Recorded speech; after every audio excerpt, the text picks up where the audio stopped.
Good afternoon, everyone, and a very warm welcome to all of you.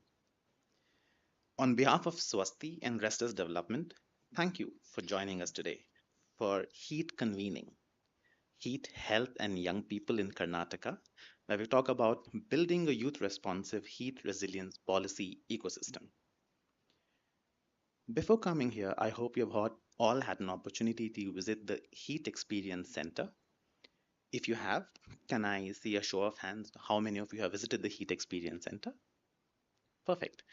Uh, as you go through the events for today, just keep in mind one thought that the Heat Experience Center left you with. I'll give you about 10 seconds.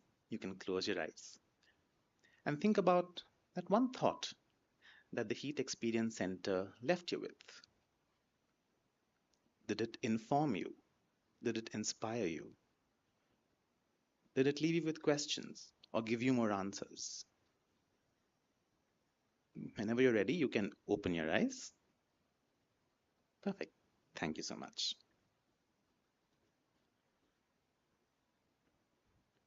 If you have not already experienced the Heat Experience Center, once we are done for the day, I urge you to go back to the Heat Experience Center and look again for yourself if you're able to find something different after the proceedings of the day. I also urge you to have a look at the posters that are on the left of the entrance door to this auditorium hall that give you an insight to the focus group discussions that we have had in various locations across Karnataka.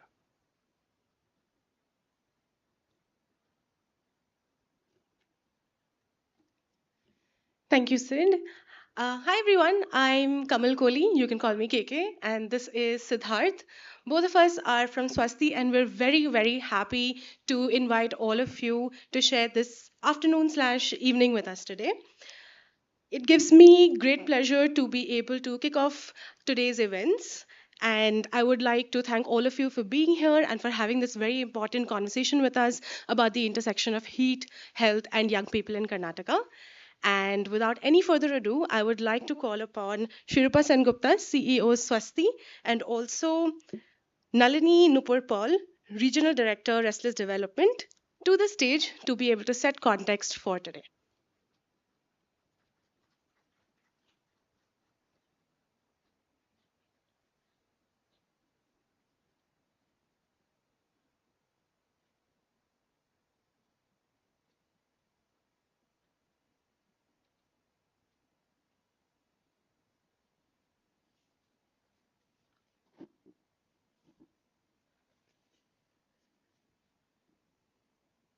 Good afternoon, everyone.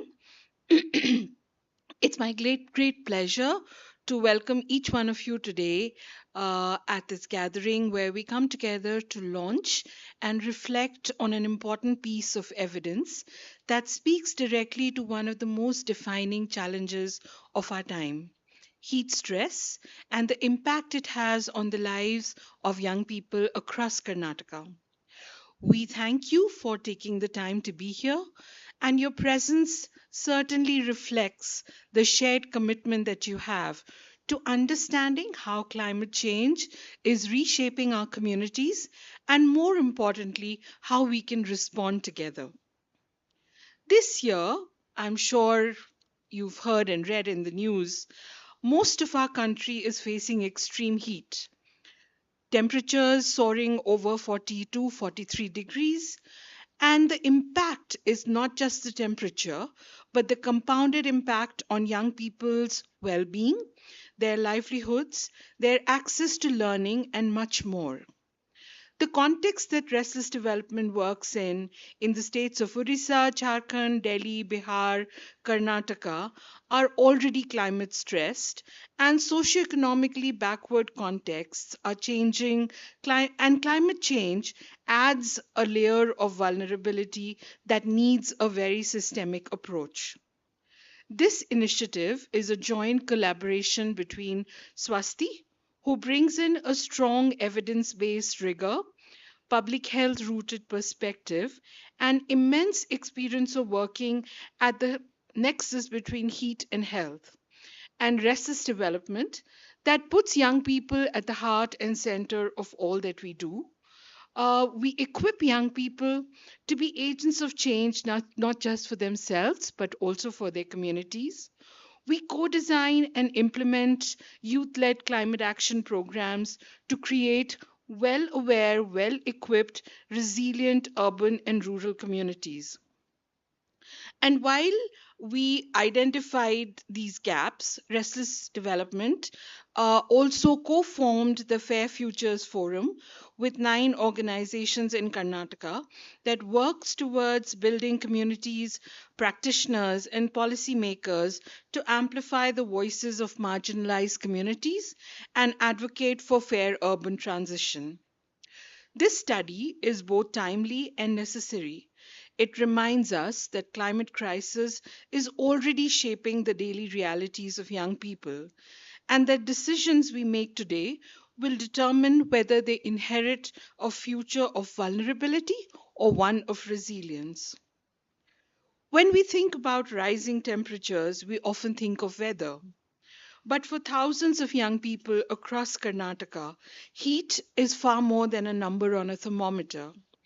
It determines whether they can study comfortably, work safely, travel to schools or work, access water, earn a livelihood, or simply enjoy being outdoors.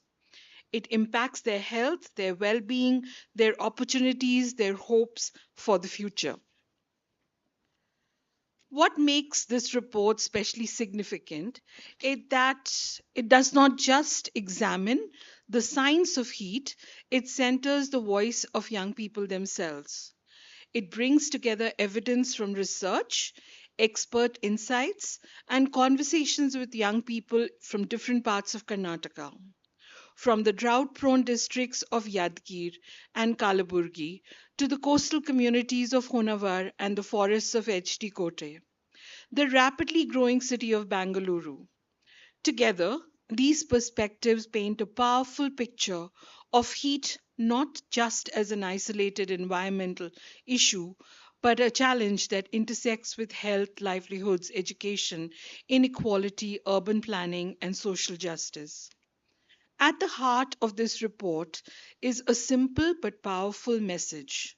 Young people are not merely vulnerable to climate change, they are knowledgeable, resilient, innovative, and essential partners in designing solutions.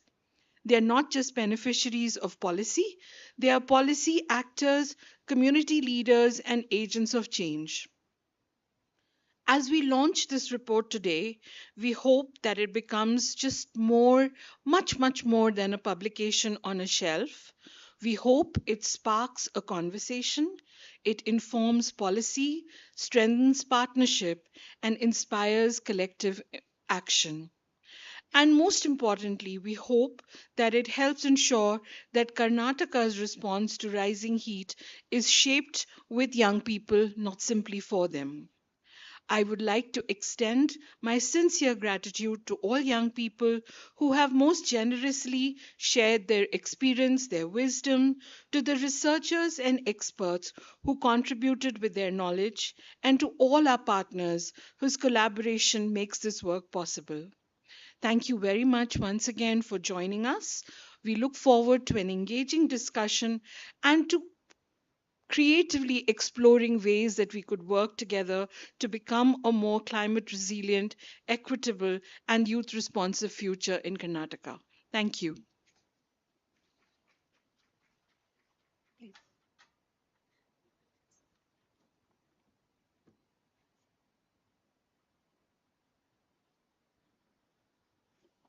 Okay, hi everyone. Can I hear a hi back? My God, we're all sleepy, are we? Okay, let's do this. One, two, three. Hi!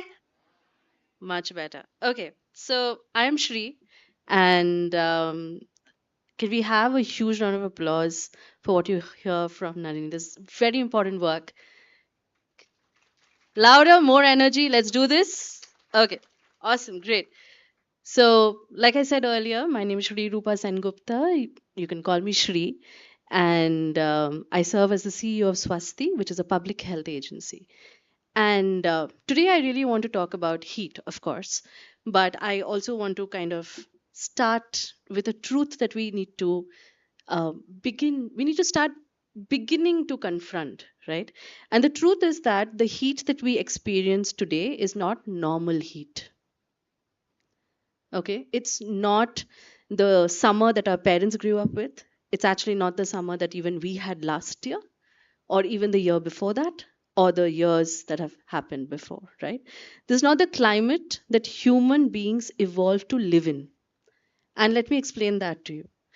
Our planet is already warmed by approximately 1.4 degrees Celsius above pre industrial era rates.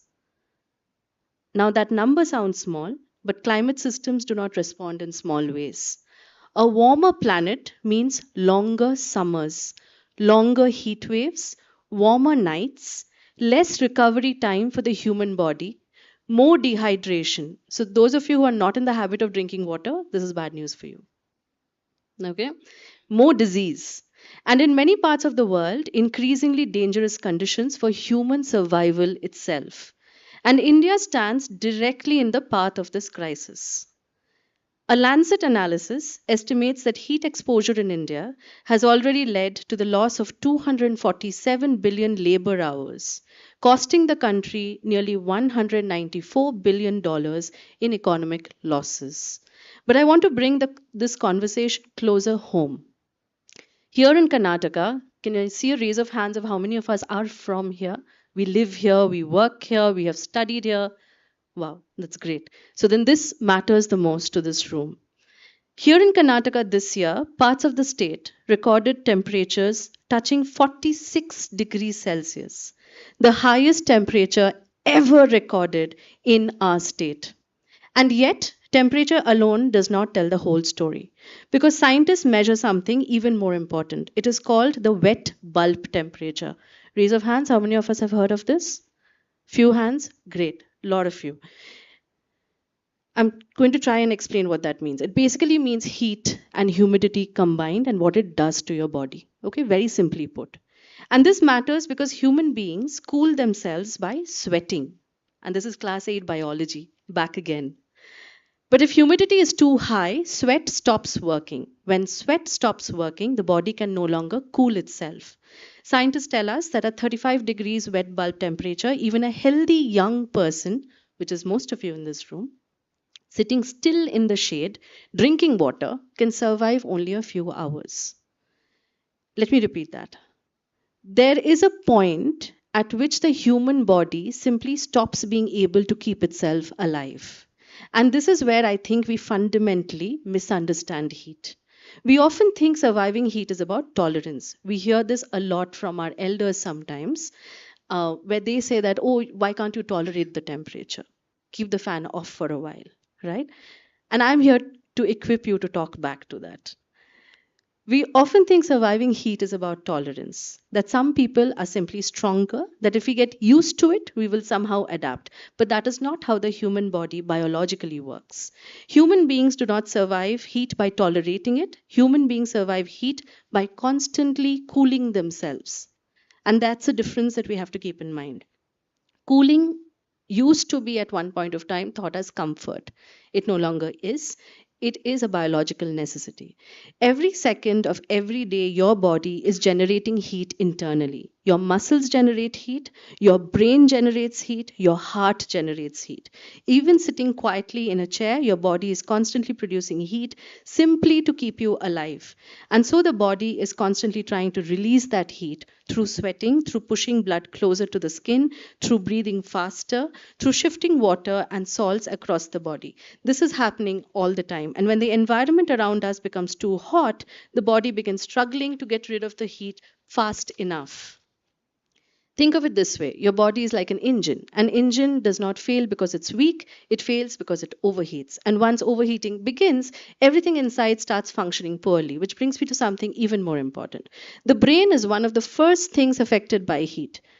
Have you all noticed that the number of road rage situations, incidents have risen? Yeah? I see a few nods here. The brain is one of the first things affected by heat. Long before the body collapses physically, you will experience mood swings. You will experience your brain beginning to slow down. And this is where young people need to pay attention. Because climate change is not simply changing the planet, it is changing what it means to be young. Research shows prolonged heat exposure affects the brain significantly. People exposed to extreme heat experience difficulty concentrating, poor memory, slower thinking, mood swings, more mistakes while making decisions, higher irritability, greater anxiety, faster mental exhaustion.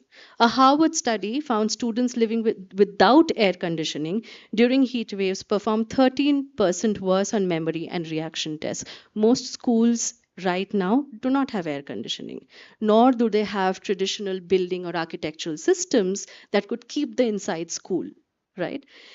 A teenager preparing for exams will struggle much more. So think about what that means, right? Think about what it means to a college student trying to study after commuting through traffic in peak heat, a young athlete pushing their body outdoors, a young delivery worker spending 8 hours navigating Bengaluru roads, which we all hate navigating, a child sitting in a classroom with poor ventilation, a young professional trying to stay productive while sleeping badly because nights are no longer cool enough for the body to recover. Climate change is not simply making summers uncomfortable, it is actively affecting how well all of you young people can think, learn, work, sleep, and function. And yet, there is something deeply concerning. We do not have enough data. We do not have enough data on how young people are actually experiencing this crisis. We measure temperatures. IMD does that really well, so does so many other private organizations. We track rainfall, we count heat wave days, but do we know how many young people are losing sleep because nights are too warm? Do we understand what constant heat exposure is doing to learning outcomes? Do we know what it's doing to mental health? How many people are walking around constantly dehydrated? How many people are normalizing headaches, exhaustion, irritability, brain fog, and fatigue simply because heat has become background reality? We do not know enough. And what we do not understand, we cannot prepare for, which brings me to the most important point. The future is not arriving, it is already here. And I know you have heard this line in tech conferences, but please hear this from me in the context of heat. And increasingly, the question is no longer simply how do we stop climate change? Because let's face it, some of the real damage is already done. The real question now is how do we learn to live on a hotter planet? How do we do simple things for the future, like redesign schools, for instance? Should school timings change? Should work timings change? How do cities create more shaded public places? We are on a spree of cutting down trees, right? But can we find different ways to create shade? How do communities learn to identify heat exhaustion early? At the registration desk, you would have seen the heat guide. Um, is there similar stuff that we can do? How do families understand hydration, cooling, and recovery before medical emergencies happen? How do young people learn to understand the signals their own bodies are sending them before overheating becomes dangerous? Because adaptation now is survival skill. And this is what I want all of us to understand. Heat is no longer just making us uncomfortable, it is beginning to affect how human beings think, how human beings learn, how human beings work, how human beings sleep, how human beings regulate stress. And ultimately, whether human beings can continue functioning safely in the environments that we have built for earlier generations. And that is where, quite unfortunately, it is the young people who have to take that power in their own hands. Climate change is not simply changing the planet around us, it is beginning to change the conditions under which human beings can safely exist. And helping young people understand how to navigate this hotter future may become one of the most important public health responsibilities of our generation. And that is what we at Swasti have promised ourselves and all of you in this room, and of course, the lovely team at Restless Development to do with all of you. Yeah. With that, welcome once again. Thank you for being here. Thank you so much.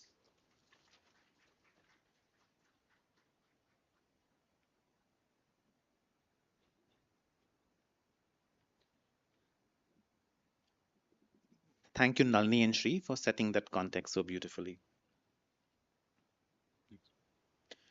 Um, so I would like to take this opportunity to just recap what was discussed so far in Kannada as well. So ಇಲ್ಲಿ ತನಕ ಏನು ಎಲ್ಲರೂ ಮಾತಾಡಿದಾರೋ ಅದು ನಾನು ಕನ್ನಡದಲ್ಲಿ ಕೂಡ ಮತ್ತೆ ಇನ್ನೊಂದ್ಸತಿ ಅನುವಾದ ಮಾಡಕ್ ಇಷ್ಟಪಡ್ತೀನಿ. ವೇದಿಕೆ ಮೇಲೆ ನಳಿನಿ ಅವರು ಮತ್ತೆ ಶ್ರೀ ಅವರು ಬಂದಿದ್ರು. ನಳಿನಿಯವ್ರು ಬಂದು ಏನು ಮಾತಾಡಿದ್ರು ಅಂತಂದ್ರೆ ಹೆಂಗೆ ಶೆಕೆ ಅಥವಾ ಬೇಸಿಗೆ ಬರೀ ಒಂದು ಹವಾಮಾನದ ಸಮಸ್ಯೆ ಅಲ್ಲ, ಸಾಕಷ್ಟು ಅದು ಇಂಟರ್ ಕನೆಕ್ಟೆಡ್ ಚಾಲೆಂಜ್ ಆಗಿದೆ. ಏನಕ್ಕಂದ್ರೆ ಅದು ಬರೀ ನಮ್ಮ ಸ್ವಾಸ್ಥ್ಯಕ್ಕೆ ಕೂಡ ಅಲ್ಲ, ನಮ್ಮ ದುಡಿಮೆ, ನಮ್ಮ ಮಾನಸಿಕ ಸ್ಥಿತಿ ಸಾಕಷ್ಟು ಅದನ್ನ ಪರಿಣಾಮ ಬೀಳ್ತಾ ಇದೆ. ಶ್ರೀ ಅವ್ರು ಬಂದ್ಬಿಟ್ಟು ಏನ್ ಮಾತಾಡೋದು, ಸಾಕಷ್ಟು ತಾಂತ್ರಿಕ ಜ್ಞಾನ ಕೊಟ್ರು. ಅದಾದ್ಮೇಲೆ ಅವರು ಇದು ಹೇಳಿದಂತಂದ್ರೆ ಬೇಸಿಗೆ ಅಥವಾ ಶೆಕೆಯಿಂದ ಏನ್ ತೊಂದರೆಗಳು ಬರ್ತಿದ್ಯೋ ಆ ತೊಂದರೆಗಳು ಮುಂದೆ ಆಗುವಂತ ತೊಂದರೆ ಅಲ್ಲ, ಈಗ್ಲೇ ಆಗ್ತಿರೋ ಅಂತ ತೊಂದರೆ. ಸೊ ಅವ್ರು ಹೇಳಿದ್ದು ಫ್ಯೂಚರ್ಗೆ ಆಗೋ ತೊಂದರೆ ಅಲ್ಲ, ಇದು ಈಗ ಕರೆಂಟ್ಲಿ ಆಗ್ತಾ ಇದೆ. ಅದಕ್ಕೆ ನಾವೆಲ್ಲ ಒಟ್ಟಿಗೆ ಸೇರಿ ಏನಾದ್ರೂ ಒಂದು ಕ್ರಮ ತಗೊಂಡು ಈ ಬೇಸಿಗೆ ಮತ್ತೆ ಶೆಕೆ ಇದೆಯೋ ಅದರಿಂದ ದುಷ್ಪರಿಣಾಮ ಆಗ್ಬಾರ್ದು, ಆಗದೆ ಇರೋ ಅಂತ ನಾವು ನೋಡ್ಕೋಬೇಕು ಅಂತ ಅವ್ರು ಹೇಳಿದ್ರು.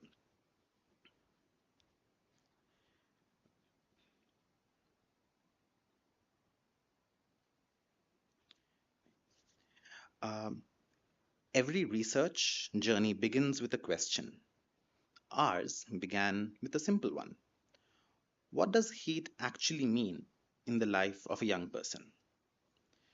The answer to this question took us all across Karnataka, from Bengaluru to Honnavara to HD Kote and to Yadgir, where young people shared not only the challenges they face, but also how they are adapting to these challenges. So, before we unveil today's report, let's take a look at that journey. ಈಗ ನಾವೊಂದು ಸಣ್ಣ film ನಿಮಗೆ ತೋರಿಸ್ತೀವಿ. ಈ film ಅಲ್ಲಿ ನಾವು ಕರ್ನಾಟಕದಲ್ಲಿ ಹಲವು ಜಾಗಕ್ಕೆ ಹೋಗಿ ಯುವ ಜನತೆಗೆ ಬೇಸಿಗೆ ಮತ್ತೆ ಶೆಕೆ ಅವ್ರನ್ನ ಹೆಂಗ್ ಎಕ್ಸ್ಪೀರಿಯನ್ಸ್ ಮಾಡ್ತಾರೆ, ಆ ಬೇಸಿಗೆ ಅಥವಾ ಶೆಕೆಯಿಂದ ಅವ್ರು ಏನ್ ತೊಂದರೆ ಆಗ್ತಿದೆ ಅದನ್ನ ತಿಳ್ಕೊಳಕ್ಕೆ ಅಂತ ನಾವು ಕರ್ನಾಟಕದ 4-5 ಪ್ರದೇಶಕ್ಕೆ ಹೋಗಿದ್ವಿ. ಆ ಯುವ ಜನತೆ ಅಲ್ಲಿ ಏನ್ ಹೇಳಿದ್ರು ಅಂತ ಬನ್ನಿ ನೋಡೋಣ.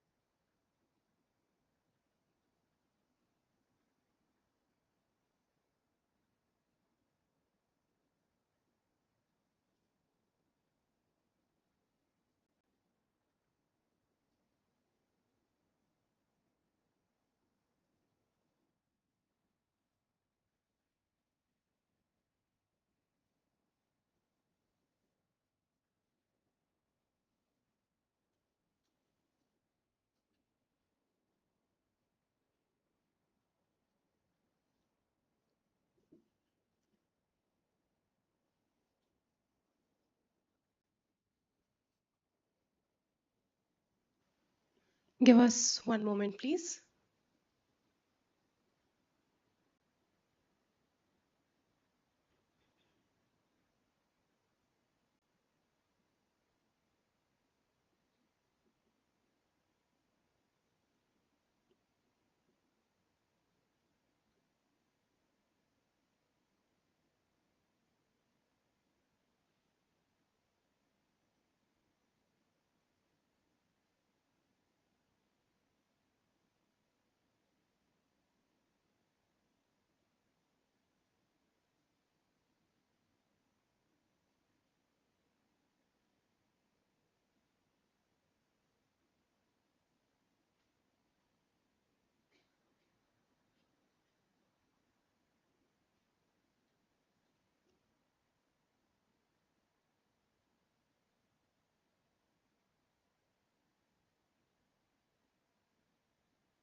Can we have a louder round of applause for Satish, who is in the audio and video room, and the entire team of camera critics for making this film so beautifully, traveling to every single location, asking questions, listening to people, and really capturing what it is that they feel. And with that, we're going to hear a lot more from young people. So, we're going to move on to a very important part of today's proceedings, which is the launch. Every report tells a story, but this report tells many stories of resilience, adaptation, hope, and leadership. And today we are proud to officially launch Heat, Health, and Young People in Karnataka, building a youth responsive, heat resilient policy ecosystem, a youth centered evidence base for climate and public health action. To do the launch, may I please invite our colleagues Nalini, Shri, Shovik, Purvi, and also all of the youth action group members, along with Shripati, to please come on stage.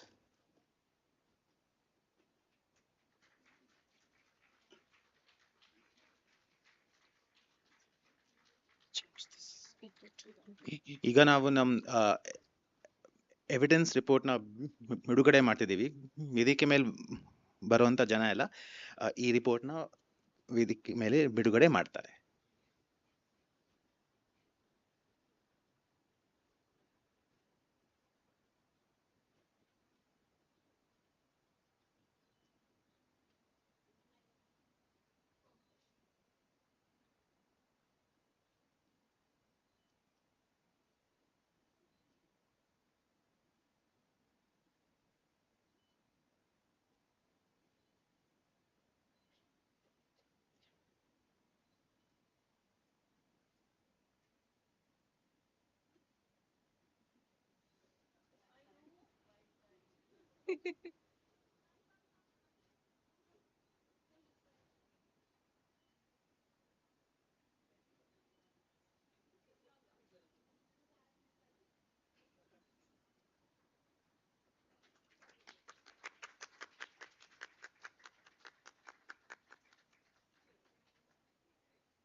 Thank you everyone who joined us on the stage to officially launch this evidence report. Uh,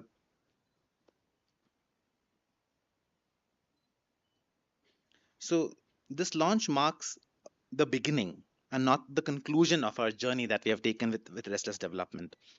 The report that we have launched today represents months and months of listening, learning, and collaboration. It combines evidence from research, expert insights, and most importantly, the lived experiences of young people across four very different regions of Karnataka. Now, the report that you saw being launched here is an executive summary of the larger report that we have been working with Restless Development for the last 2 months. We are now in the stage where we are consulting with the youth advisory cohort and consulting with a few more experts to firm up our findings of the project. We will be ready with the final report in a few more weeks and we'll share it with you through email. So if you have not already, please do leave your email with us so that you have access to the larger report as well. We will make sure that it reaches you. Now, the executive summary that was launched here can also be found in the QR codes. You can scan the QR code that's on the screen right now. Some of you, while registering, might also have picked up hand fans.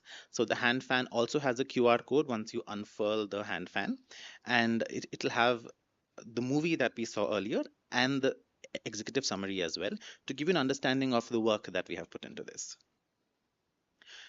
Now, to help us understand what has emerged from this report so far, I'd like to invite Purvi Mehrotra. Grant Monitoring Consultant, Resident Development, to present some of the key findings.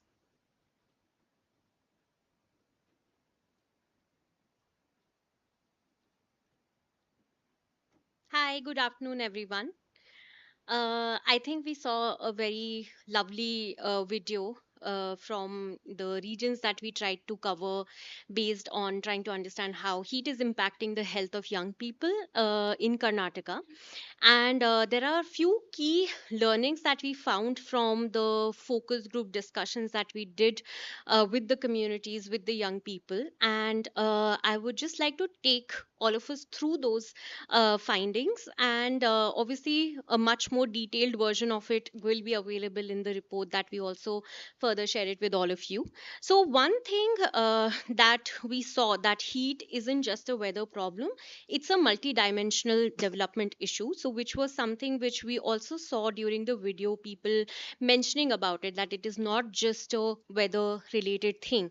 And through this study and through the process of focus group discussions, we also tried to we figured out that it does not affect just the physical health. It is not just about that, like we are feeling hot, so we are we are sweating or something like that, but it's also correlates with a lot of other things which is impacting us economically, our livelihood, mental health. So a lot of factors that we also dismiss many times, feeling that it is not something which is related with heat, I'm just feeling. And I think Shri and Nalini also kind of covered that in their initial notes. So it's something which does affect us, mental health point of view. It also affects us, our livelihood, our day to day working.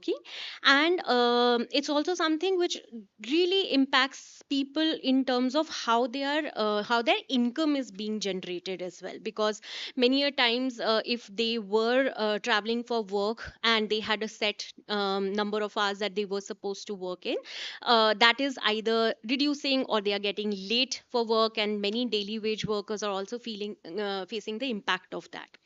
Then the second thing that we found out was that there isn't one singular experience of heat in Karnataka.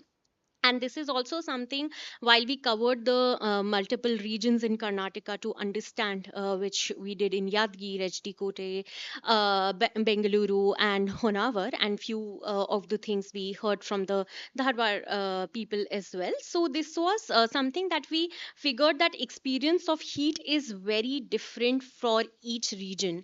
When we say that, so for example, when we were in Honavar, so which is a coastal area, people there, they said that they are fine with uh, say like the higher temperature, or they are fine with the heat and sweat. But what really affects them is what the effect heat brings with it. So they are not okay with that, but they're okay if they're sweating or the temperature is rising. Similarly, like in the arid agrarian side, so people have shared that the heat is extreme, and since they have to go to the farming land, or they are into more into agriculture, so they have experienced a lot of physical health challenges as well, like fainting or nose bleeding, and that is something which also affects their day to day work and livelihood because of that. And in urban, which I think is not very surprising, but what people also shared, that for them the impact of heat is not as much as they feel, because they have much more options to cool down. So they have options to go be in a mall, or they have an option of to sit in a cafe or a restaurant which has a cooling. So they what they shared is like hence they don't necessarily see the impact as much as maybe say some other regions in Karnataka saw. And but what they said, that we do see or experience the water scarcity as a challenge over here in urban parts. And what this all comes down to is that when we also look at designing policies, it should not just be seen from a singular lens, that this is one challenge which is there, but we do need to identify and see it more from a multi-dimensional lens. So that was another finding that we saw. The third thing that came in, and with young people, we can expect that where we do really want to see the voice of us coming in, or finding those platforms where we can really put through what we are facing. So this was something which came in as a consensus, that they are seeking platforms to amplify their voices, or to even find a redressal system where they can talk about it. So youth felt, while this focus group discussion was happening with them, they shared that they felt heard, maybe for the first time, in the sense like the areas that we tried to cover in, or the people we spoke in.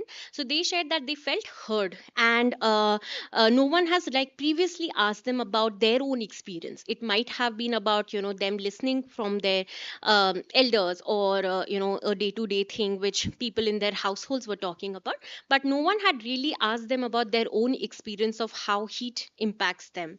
And they are also looking for platforms to work towards addressing these issues. So they're not very sure how to do that, but maybe some most of us over here sitting, we do work with different communities, or we have this base, so we could try to see where young people's voices can also be brought in at a larger level. Then what we also saw was that young people are actually, they respect the traditional knowledge system to combat heat, which I felt was a contrast to what many of us also do. We don't believe in the traditional things, or we feel all these are now useless things, or we don't want to go by it. But most of them shared that they actually do believe in the traditional knowledge system. So they did share that the when the heat is a lot, or when it's extremely hot, so they do try to adapt to the diet which makes it a bit more better for them. Or I think in the video also we saw that people shared that earlier they used to drink buttermilk so that they can cool down. So they do want to experiment on that, and they do that. And they also shared a few things about, like having the mud houses being built, or seeing that how much more greener spaces still have a lesser impact of the heat on them. And then what we also saw, that youth are already adapting to the volatile nature of heat stress. So when we spoke to young people about heat, so in their day to day life, they have started to adapt to heat. So it's something which maybe might be consciously, subconsciously, but they are adapting. And they have adapted to the changes, say in their diets. They have adapted to the changes in the timings of their work as well. So be it from an agriculture point of view, from the coastal community point of view, people have started to adjust around their timings of work as well, and which is consciously, unconsciously, they are maybe not realizing that it is because of the impact of heat, but it's happening. And what they have also seen, that in areas like Yadgir, farming timings have also been changed. They are also, but what they did focus on was that they want to actively participate in their well-being as well. They don't want to be like just adapting to things just for the sake of it, but they want to be also focusing on their well-being. So that was one. And the one last thing that we saw, which I think even in the heat experience center, which you all might have observed, that when we talk about the urban centers and how there's a normalization of heat stresses, whereas when we see it in a rural centers, they are more observant of the changes. So in the urban centers, people shared that since there is access to cooling systems, there is a normalization. They are like, we can still adjust around it. And urban cities like Bengaluru, they also have a lot of migrant community or migrant workers coming in. So for them, it's even more, they see the impact of it more, because they are here on a daily wage work, or they have moved places to come to here in search of jobs. So they feel the brunt of it. But in generally in urban parts, what we have observed is that they seem to have normalized the impact of heat. So be it like health, or fainting, or low productivity, so it's all becoming a part of it. But they are not maybe seeing it as that it's an impact because of the heat stresses rising. And similarly, just as a contrast, if we see from a rural point of view, so in HD Kote, people also reported that they have recognized the decreasing green covers of forest. So earlier there used to be green forest everywhere, and what they had also heard from their people, or people in the houses, that whenever they enter, there is this huge green cover. They have started to see a reduction in that, and which also makes them more prone to heat stressors. Similarly, like just in urban, so people are not observing a lot of visible changes, even though health is one of them, but it's not being seen as a factor for heat stress. So these were some of the findings, and I think we might also get a lot of opportunity when you either scan the executive report and you see the main report. So from that also there will be a lot of learnings. Thank you.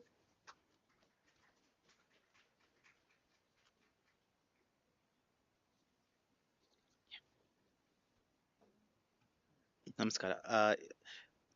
ಈಗೇನು ಪೂರ್ವಿ ಅವ್ರು ಮಾತಾಡೋರು ಅದನ್ನ ಮತ್ತೆ ಕನ್ನಡದಲ್ಲಿ ಒಂದ್ಸತಿ like ಅನುವಾದ ಮಾಡಕ್ಕೆ ಇಷ್ಟಪಡ್ತೀನಿ.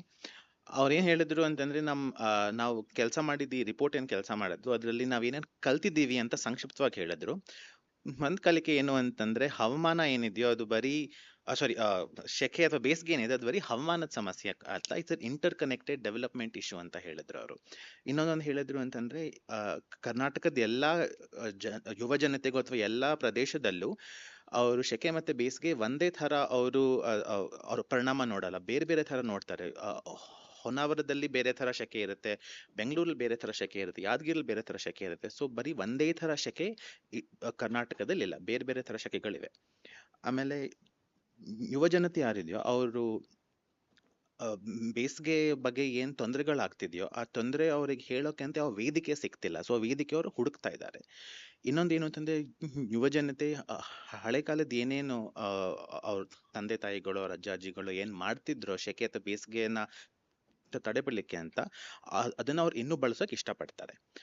ಐದನೇದೇನು ಅಂತ ಹೇಳಿದ್ರು ಅಂತಂದ್ರೆ, ಯುವ ಜನತೆ ಏನಿದಾರೋ ಯುವ ಜನತೆ ಎಲ್ಲ ಅವರು ಬೇಸಿಗೆ ಮತ್ತೆ ಶೆಕೆ ಏನಿದೆಯೋ ಅದನ್ನ ಅವರು ಬರೀ ಅವ್ರ ಶೆಕೆ ಬಗ್ಗೆ ತೊಂದರೆಗಳೇನಿದೆ ಅಂತ ಅಷ್ಟೇ ಮಾತ್ರ ಹೇಳ್ತಿಲ್ಲ, ಅದ್ರ ಬಗ್ಗೆ ಅವರಾಗೆ ಪರಿಹಾರ ಹುಡುಕೊಂಡು ಅವ್ರದನ್ನ ಎದುರಿಸ್ತಾ ಇದ್ದಾರೆ. ಅವ್ರ ಕೊನೆಯಾಗಿ ಏನ್ ಹೇಳಿದ್ರು ಅಂತಂದ್ರೆ, ನಗರ ಪ್ರದೇಶದಲ್ಲಿ ಹೀಟ್ ಸ್ಟ್ರೆಸ್ ಅಥವಾ ಶೆಕೆ ಅಥವಾ ಬೇಸಿಗೆಯಿಂದ ಏನೇನು ತೊಂದರೆಗಳು ಬರುತ್ತೋ ಅದನ್ನ ಅವರು ನಾರ್ಮಲೈಸ್ ಮಾಡ್ಬಿಟ್ಟಿದ್ದಾರೆ. ಅಂದ್ರೆ ಈ ತರ ತೊಂದರೆಗಳು ಬಂದೇ ಬರುತ್ತೆ, ಏನು ಆಗಲ್ಲ ಅನ್ನೋ ಭಾವನೆ ಬಂದಿದೆ. ಆದ್ರೆ ರೂರಲ್ ಸೆಂಟರ್ಸ್ ಅಲ್ಲಿ ನೀವು ನಗರ ಪ್ರದೇಶ ಆಚೆ ಹೋದ್ರೆ ಅಲ್ಲಿ ಅವರು ಏನೇನ್ ತೊಂದರೆಗಳು ಸಿಗ್ತಿದೆಯೋ ಅವ್ರ ಕಣ್ಮುಂದೆ ಅವ್ರಿಗೆ ಕಾಣ್ತಿದೆ. ಅದಕ್ಕೆ ಅವರಿಗೆ ಈ ತೊಂದರೆಗಳು ಶೆಕೆ ಮತ್ತೆ ಬೇಸಿಗೆಯಿಂದ ಇರಬಹುದು ಅನ್ನೋ ಅರಿವು ಅವರಿಗೆ ಬರ್ತಾ ಇದೆ. ಸೊ ಇದು ಸಂಕ್ಷಿಪ್ತವಾಗಿ ಏನ್ ಪೂರ್ವಿ ಅಂತ ಹೇಳಿದ್ರೆ ಕನ್ನಡದಲ್ಲಿ.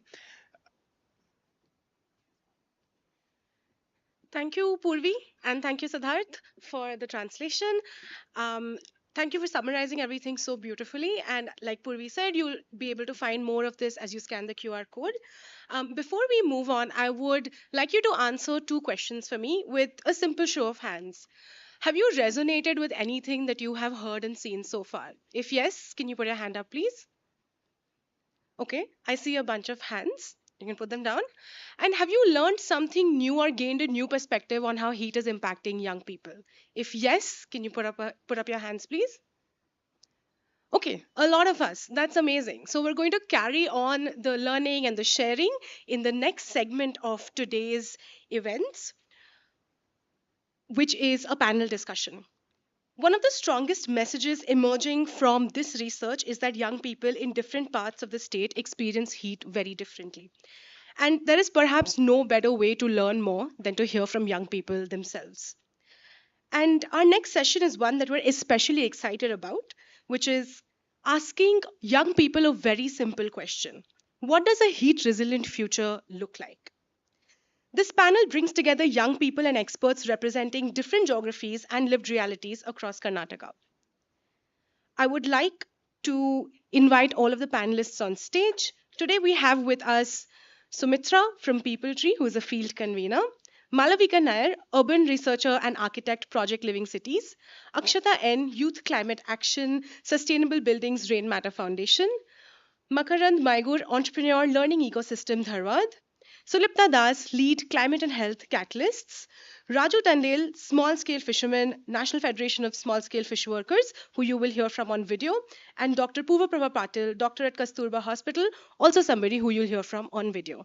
Along with that, we have our moderator, Shripati Hadigal from Restless Development.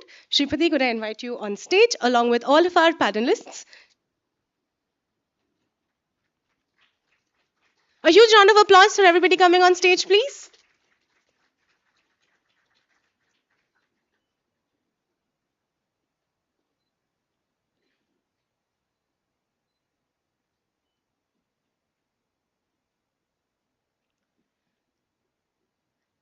Thank you, and I hand over the proceedings to you, Shripati.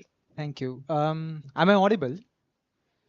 Okay. The last thing that I did before coming here was changing the title. It said a panel discussion. I changed it to a conversation because maybe this must be over probably a million panel discussion on heat, health, climate change happening across India. That I mean the Mumbai Climate Week happened, Delhi Climate Week happening right there. So it's just didn't want to have it as a one more conversation, but really stories ನಮ್ಮೆಲ್ಲರ ಕಥೆಗಳು ಅಂದರೆ ನೀವೆಲ್ಲಿಂದ ಬಂದಿದ್ದೀರಾ ನಿಜವಾಗ್ಲೂ ಏನು ಆಗ್ತಿದೆ ಗ್ರೌಂಡ್ನಲ್ಲಿ like what exactly is happening and I mean, I'm a pessimist. I know it's all doom and gloom, but somewhere when you talk to them, actually, you'll see the hope as well. Um, okay, so maybe you must have read today's newspaper. This year, 2026, is in the last 126 years, this is the third driest June. So India already map ನೋಡಿದಾಗ ಎಲ್ಲ ಕೆಂಪೆ ಕಾಣಿಸ್ತಾ ಇದೆ. It was all red.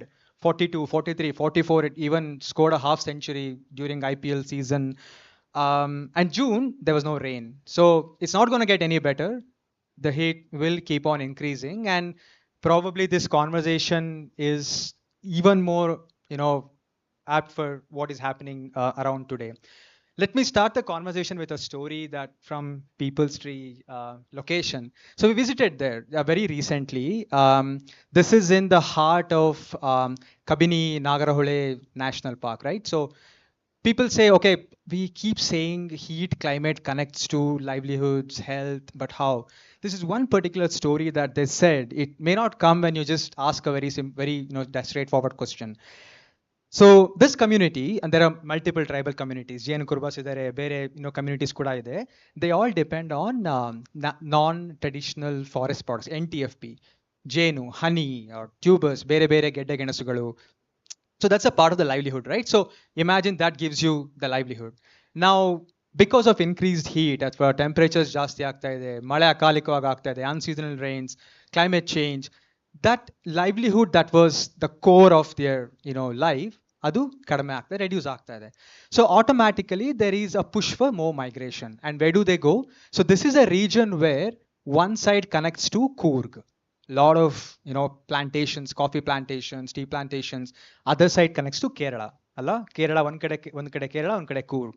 So suddenly family ಏನಾಗ್ತಿದೆ, income ಕಡಿಮೆ ಆಗ್ತಾ ಇದೆ. There is a push for more migration. Okay, migration ಏನು ಮಾಡೋಕ್ಕಾಗಲ್ಲ, ಎಲ್ಲರಿಗೂ ಲೈವ್ಲಿಹುಡ್ ಬೇಕೇ ಬೇಕು. So they go to these places. And then there is a whole market ecosystem from these low quality, dangerous, I would say, the alcohol service providers. For them, then suddenly at 9 o'clock in the morning, you have young people coming in search of the kelsa for job, but this is a very tedious work. ಆ ಬಿಸಿಲಲ್ಲಿ ಇಡೀ ದಿನ ಕೆಲಸ ಮಾಡಬೇಕು. And 9 ಗಂಟೆಗೆ okay, I just take probably a quarter, a peg and go. And the irony is, the communities, they're not very aware. Alcohol ಗೊತ್ತಿರಲಿಲ್ಲ ಅಂತ ಇಲ್ಲ, ಬಟ್ ಅವ್ರು ಕುಡಿತಾ ಇದ್ದಿದ್ದು ಯಾವ alcohol? It was from the flowers, it from the whatever was there in the tribal communities. Now suddenly you have a very bad quality spirit, a low quality one being provided. It was very, I won't say interesting, but very disheartening. ನಿಮ್ಮ ಜೊತೆ ಅವತ್ತು ಮಾತಾಡಿದಾಗ alcoholism ಸಿಕ್ಕಾಪಟ್ಟೆ ಜಾಸ್ತಿ ಆಗ್ತಾ ಇದೆ, affecting young people's health. Suicide rates ತುಂಬ ಜಾಸ್ತಿ ಆಗಿದೆ, ಡೆತ್ ತುಂಬ ಜಾಸ್ತಿ ಆಗ್ತಾ ಇದೆ. ನಾವ್ if you connect the dots, summer ಜಾಸ್ತಿ ಆಗಿ, ಕ್ಲೈಮೇಟ್ ಚೇಂಜ್ ಜಾಸ್ತಿ ಆಗಿ, ಅದು ಮೈಗ್ರೇಷನ್ಗೆ ಎಫೆಕ್ಟ್ ಮಾಡಿ ಅಲ್ಲಿಂದ ಹೆಲ್ತ್ ಮೇಲೆ ಇಂಪ್ಯಾಕ್ಟ್ ಆಗ್ತದೆ. So it's not even the first order, second order impact, is a third, fourth order impact. So that's how critical or crucial the heat impact is. So ಆ ರೀತಿಯ ಒಂದು ಕಥೆಗಳನ್ನ, those type of stories I think we need to get out. And I think the beauty of the panel, I was really happy to be a part of it, because ಪ್ರತಿಯೊಬ್ಬರು ಕೂಡ ಅವರದೇ ಆದ perspectives ತರ್ತಾರೆ, from 10 feet to 1000 feet to 30,000 feet, because they work as ecosystem enablers, They understand the system so well. They're actually from the community, so it's quite an interesting panel. Before I start, I think Sri Rupa had also really put in the whole health context of it, but we were supposed to have Dr. Purva here.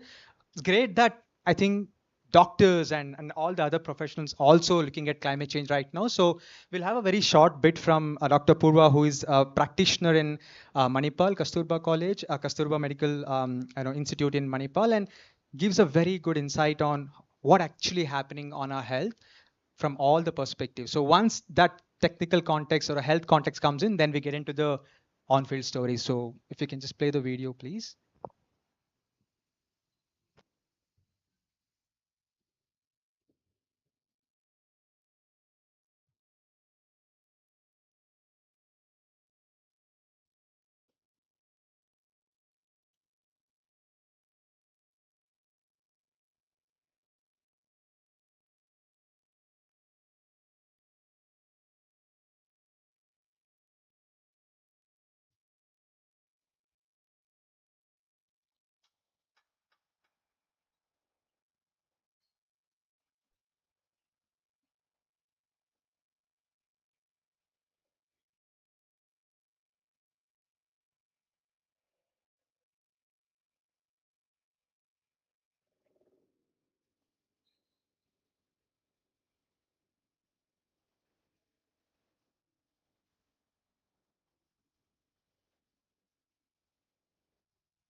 Thank you, Dr. Puva.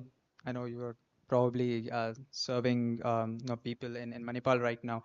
So let's start the conversation. Shuru Marona and ಮಕರಂದ್ ಮತ್ತೆ ಸುಮಿತ್ರಾ ಅವರು ಅವರೊಟ್ಟಿಗೆ ಕನ್ನಡದಲ್ಲಿ ಮಾತಾಡ್ತೀನಿ and I translate it as well. So Sumitra, ನಿಮ್ಮಿಂದ ಶುರು ಮಾಡೋಣ. ನೀವು ಅದೇ ಐ ಥಿಂಕ್ ವಿಡಿಯೋದಲ್ಲೂ ಕೂಡ ಬಂತು, ನಾನೊಂದು ಉದಾಹರಣೆ ಕೊಟ್ಟೆ. ನೀವು ಹೆಚ್ ಡಿ ಕೋಟೆ, ಹೆಗ್ಗಡದೇವನ ಕೋಟೆ ಏನಿದೆ, ಮತ್ತೆ ಆ ಟ್ರೈಬಲ್ ಕಮ್ಯುನಿಟೀಸ್ ಅವರೊಟ್ಟಿಗೆ ಭಾಳ ಕ್ಲೋಸ್ ಆಗಿ ವರ್ಕ್ ಮಾಡ್ತೀರಾ ಆಸ್ ಅ ಕಮ್ಯುನಿಟಿ ಕನ್ವೀನರ್. ಆ ಒಂದು ಅವರ ಒಂದು ಫ್ಯಾಬ್ರಿಕ್ ಅಥವಾ ಅವರ ಒಂದು ಪಲ್ಸ್ ಏನಿದೆ ನಿಮ್ಗೆ ತುಂಬ ಚೆನ್ನಾಗಿ ಅರ್ಥ ಆಗುತ್ತೆ. ಸೊ ನಿಮ್ಮ ದೃಷ್ಟಿಕೋನದಲ್ಲಿ ಕಳೆದ ಒಂದು ಸ್ವಲ್ಪ ವರ್ಷಗಳಲ್ಲಿ ಹವಾಮಾನ ಬದಲಾವಣೆ ಆಗ್ತಾ ಇದೆ. ನೀವು ಅವಾಗ ನಾವು ಮಾತಾಡಿದಾಗಲೂ ಕೂಡ ಬಹಳಷ್ಟು ಡಿಫ್ರೆಂಟ್ ಆ್ಯಂಗಲ್, ನ್ಯೂಟ್ರಿಷನ್ ಆ್ಯಂಗಲ್ ತಂದಿದ್ರಿ, ಮೈಗ್ರೇಷನ್ ಆ್ಯಂಗಲ್ ತಂದಿದ್ರಿ. ಸೊ ನಿಮ್ಮ ಪ್ರಕಾರ ಇವತ್ತು ಆ ಕ್ಲೈಮೇಟ್ ಚೇಂಜ್ ಮತ್ತು ಹೀಟ್ ಏನಿದೆ ಒಂದು ಯುವಕ ಅಥವಾ ಯುವತಿ ಮೇಲೆ ಓವರ್ ಆಲ್ ಕಮ್ಯುನಿಟೀಸ್ ಅಲ್ಲ ಆ್ಯಕ್ಚುಲಿ ನಿಮ್ಮ ಒಂದು ಇದರಲ್ಲಿ ನೀವು ನೋಡಿರೋ ಪ್ರಕಾರ ಯಾವ ರೀತಿ, ಅಂದರೆ not just on direct health but ಬೇರೆ ಬೇರೆ ಯಾವ ದೃಷ್ಟಿಕೋನದಿಂದ ಅದು ಅವ್ರಿಗೆ ಇಂಪ್ಯಾಕ್ಟ್ ಮಾಡ್ತಾ ಇದೆ ನೀವು ನೋಡಿದ ಪ್ರಕಾರ, ನಿಮ್ಮ ಅನುಭವದ ಪ್ರಕಾರ?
So I think an important point, I think the migration part I already spoke about.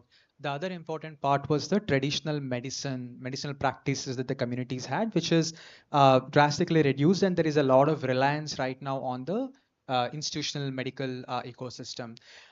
ಒಂದು ಫಾಲೋ ಅಪ್ ಕ್ವಶನ್, ನೀವು ಅದು ಏನು ಹೇಳಿದ್ರಿ ಟ್ರೆಡಿಷನಲ್ ಮೆಡಿಸಿನ್, ಅವತ್ತು ಮಾತಾಡಿದಾಗ ನೀವು ಇನ್ನೊಂದು ಮಾತು ಹೇಳಿದ್ರಿ ವಿಚ್ ತುಂಬ ಒಂದು ಸೂಕ್ಷ್ಮವಾಗಿತ್ತು. ಅದು ಏನು ಅಂತ ಹೇಳಿದ್ರೆ, ಮುಂಚೆ ಏನಿರ್ತಿತ್ತು, ಕಾಡಿಗೆ ಹೋದಾಗ ಈ ರೀತಿ ಗಿಡಮೂಲಿಕೆಗಳು ತುಂಬ ಸುಲಭವಾಗಿ ಸಿಗ್ತಾ ಇತ್ತು. ಐ ಥಿಂಕ್ ವಿಡಿಯೋದಲ್ಲೂ ಕೂಡ ನಿಮ್ಮ ಒಬ್ರು ಚಾಂಪಿಯನ್ ಹೇಳಿದ್ರು, ಹೀಗೆ ಹತ್ರ ಹೋದ್ರೆ ಗಿಡಮೂಲಿಕೆ ಅದು ಸಿಗ್ತಾ ಇತ್ತು, ಬೇರೆ ಹರ್ಬ್ಸ್ ಸಿಗ್ತಾ ಇತ್ತು. ಅದರ ಒಂದು ಅದು ಕಡಿಮೆ ಆಗಿದೆ, ತೀವ್ರವಾಗಿ ಕಡಿಮೆ ಆಗಿರೋದಕ್ಕೆ ಕೂಡ one more reason where traditional medicine ನೀವು ಪ್ರಾಕ್ಟೀಸ್ ಮಾಡ್ಲಿಕ್ಕೂ ಆಗ್ತಿಲ್ಲ ಅಂತ. ಅದ್ರ ಬಗ್ಗೆ ಏನು ಹೇಳ್ತೀರಾ?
So just to summarize it, I think there is a very interesting and very important connection with the nutrition and climate change. So there was a lot of reliance, I think, of course, the medicinal herbs, but Sumitra Auru, she also mentioned about the tubers, which were in optimum quantity before, and that was part of their, diet before. But now, because the moisture holding capacity of the soil itself has reduced, and the moisture itself has reduced because of the excess heat. So I think there was one interesting point that had come earlier was the size of these tubers under the ground. Previously, it used to be huge, and I think Puvi mentioned about the whole traditional, going back to traditional sort of knowledge and practice, and it's even hard to imagine for young people there right now, oh, the tubers were actually that big. And the reasons could be multiple, but one of the key factors was how heat is. I think it was said in the video also, summers never end right now. So that has also resulted in their traditional nutrition and diet, which I think is another angle to it. Yeah, there's so many angles. Now coming to you, Makaran. So Makaran ಅವರು ಧಾರವಾಡದಿಂದ ಬಂದಿದ್ದಾರೆ, and Dharwad I think ಅವರು ಸುನಿಲ್ ಅವರು ಮಾತಾಡಿದ್ರು ವಿಡಿಯೋದಲ್ಲಿ. So north Karnataka ನಿಮ್ಮ ಬಹಳಷ್ಟು ಜನಕ್ಕೆ you might already know it's a context where probably heat impacts way more than Bangalore or southern part of Karnataka because of its geographic location, because of the drought prone sort of landscape that it has. Makarand is an entrepreneur, but also works with lot of children with disabilities towards learning, and he works with them, but also comes with a lot of understanding of the context. So ಮಕರಂದ್ ಅವರೇ, ನೀವು ಧಾರವಾಡದಿಂದ ಬಂದಿರ, ಉತ್ತರ ಕರ್ನಾಟಕ. ನಾವು ಉತ್ತರ ಕರ್ನಾಟಕ ಅಂದ ತಕ್ಷಣ ನೆನಪಾಗೋದು ಅಲ್ಲಿಯ ತೊಗರಿಬೇಳೆ ಅಥವಾ ಅಲ್ಲಿ ರಾಗಿ ಇರ್ಬೋದು ಅಥವಾ ಶೇಂಗಾ. ಅಂದ್ರೆ ಅಗ್ರಿಕಲ್ಚರ್ ಇಸ್ ಫಾರ್ಮಿಂಗ್ ಅಂತ ಏನಿದೆ ಅದು ಬಹಳ ಬಹಳ ಮುಖ್ಯ. But now what is happening is, if you go to the southern part of Karnataka, the plantations what we spoke about, you see a lot of people coming from Yadgir, Haveri, Gulbarga, Raichur, and if you ask them, all of them still have their lands where they're not either cultivating, or their cultivating phase itself has reduced so much because of climate change. So ಇಂಥ ಒಂದು ಸಂದರ್ಭದಲ್ಲಿ ನೀವು ನೋಡಿರೋ ಪ್ರಕಾರ ಇವತ್ತು ಒಂದು 20 ವರ್ಷದ ಹುಡುಗ ಅಥವಾ ಹುಡುಗಿ ಇರ್ಬೋದು, ನಾರ್ತ್ ಕರ್ನಾಟಕದಲ್ಲಿ, ಉತ್ತರ ಕರ್ನಾಟಕದಲ್ಲಿ, ಯಾದಗಿರಿ, ಗುಲ್ಬರ್ಗ, ರಾಯಚೂರಲ್ಲಿ ಈಗ ಈ ಒಂದು ಹೀಟ್ ಏನಿದೆ, ಕ್ಲೈಮೇಟ್ ಚೇಂಜ್ ಏನಿದೆ, ಯಾವ್ಯಾವ ಬೇರೆ ಬೇರೆ ರೀತಿ ನೀವು ಆ ಒಂದು ಪರಿಣಾಮವನ್ನ ನೀವು ನೋಡಿದ್ದೀರಾ, ಅಥವಾ ನಿಮ್ಮ ಲರ್ನಿಂಗ್ ಇನ್ಸ್ಟಿಟ್ಯೂಷನ್ ಇರಬಹುದು? ನಾರ್ತ್ ಕರ್ನಾಟಕ ಮಳೆ ಕಡಿಮೆನೇ ಆಗುತ್ತೆ, ಅದಲ್ಲದೆ ಹೀಟ್ ಹೆಚ್ಚಾದಂಗೆ ಹ್ಯೂಮಿಡಿಟಿನೂ ಜೊತೆಗೇನೆ ಹೆಚ್ಚಾಗುತ್ತೆ. ಅದು ಹೆಚ್ಚಾದಂಗೆ ಜನ ಹೊರಗೆ ಬೀಳಕ್ಕೆ ಇಷ್ಟಪಡ್ತಾರೆ. ಮಾರ್ನಿಂಗ್ ಟೈಮ್ನ ಮುಂಚೆ ಕೆಲಸ ಮಾಡ್ಕೊತಿದ್ದು ಅಪ್ ಟು ಆಫ್ಟರ್ನೂನ್ ಕೆಲಸ ಮಾಡಿ ಈವ್ನಿಂಗ್ ಟೈಮ್ನಲ್ಲಿ ಮತ್ತೆ ಸೂರ್ಯ ಮುಳುಗೋ ಟೈಮ್. ಅದು ಈಗ ಏನಾಗಿರುತ್ತೆ ಅಂದ್ರೆ ಮುಂಚಿನಿಂದನೇ ಅಷ್ಟು ಸೆಕೆ ಇರೋದ್ರಿಂದ, ಹೀಟ್ ಇರೋದ್ರಿಂದ ಜನ ಹೊರಗೆ ಬೀಳಕ್ಕೆ ಇಷ್ಟಪಡ್ತಾ ಇಲ್ಲ. ಆಮೇಲೆ ಅವಾಗ ಸೀಸನಲ್ ಕ್ರಾಪ್ಸ್ ನ ಬೆಳೆದು ನಮ್ದು ಕ್ರಾಪ್ಸ್ ಏನು ಮೇಜರ್ ಕ್ರಾಪ್ಸ್ ಅಲ್ಲಿ ಬೆಳೆದಿದ್ದು ಅದಕ್ಕೆ ಪ್ರಾಮುಖ್ಯತೆ ಕೊಡ್ತಿದ್ರು. ಆದ್ರೆ ಈಗೇನಾಗುತ್ತೆ, ಎಲ್ಲ ಕಮರ್ಷಿಯಲೈಸ್. ಯಾಕಂದ್ರೆ ಅವ್ರಿಗೆ ಸಿಗ್ತಾ ಇರೋ ಸಮಯದಲ್ಲಿ ಅವ್ರಿಗೆ ಅವ್ರ ಲೈವ್ಲಿಹುಡ್ ಏನೇನ್ ಮಾಡ್ಕೋಬೇಕು ಅದಕ್ಕಾಗಿ ಅವ್ರನ್ನ ಬೆಳ್ಕೊಳಿಬೇಕಾಗುತ್ತೆ. ಅಲ್ಲೇ ಲೈವ್ಲಿಹುಡ್ ನ ಮಾಡ್ಕೊಳಿಕ್ಕೆ ಮಾಡ್ತಾ ಇದ್ರು.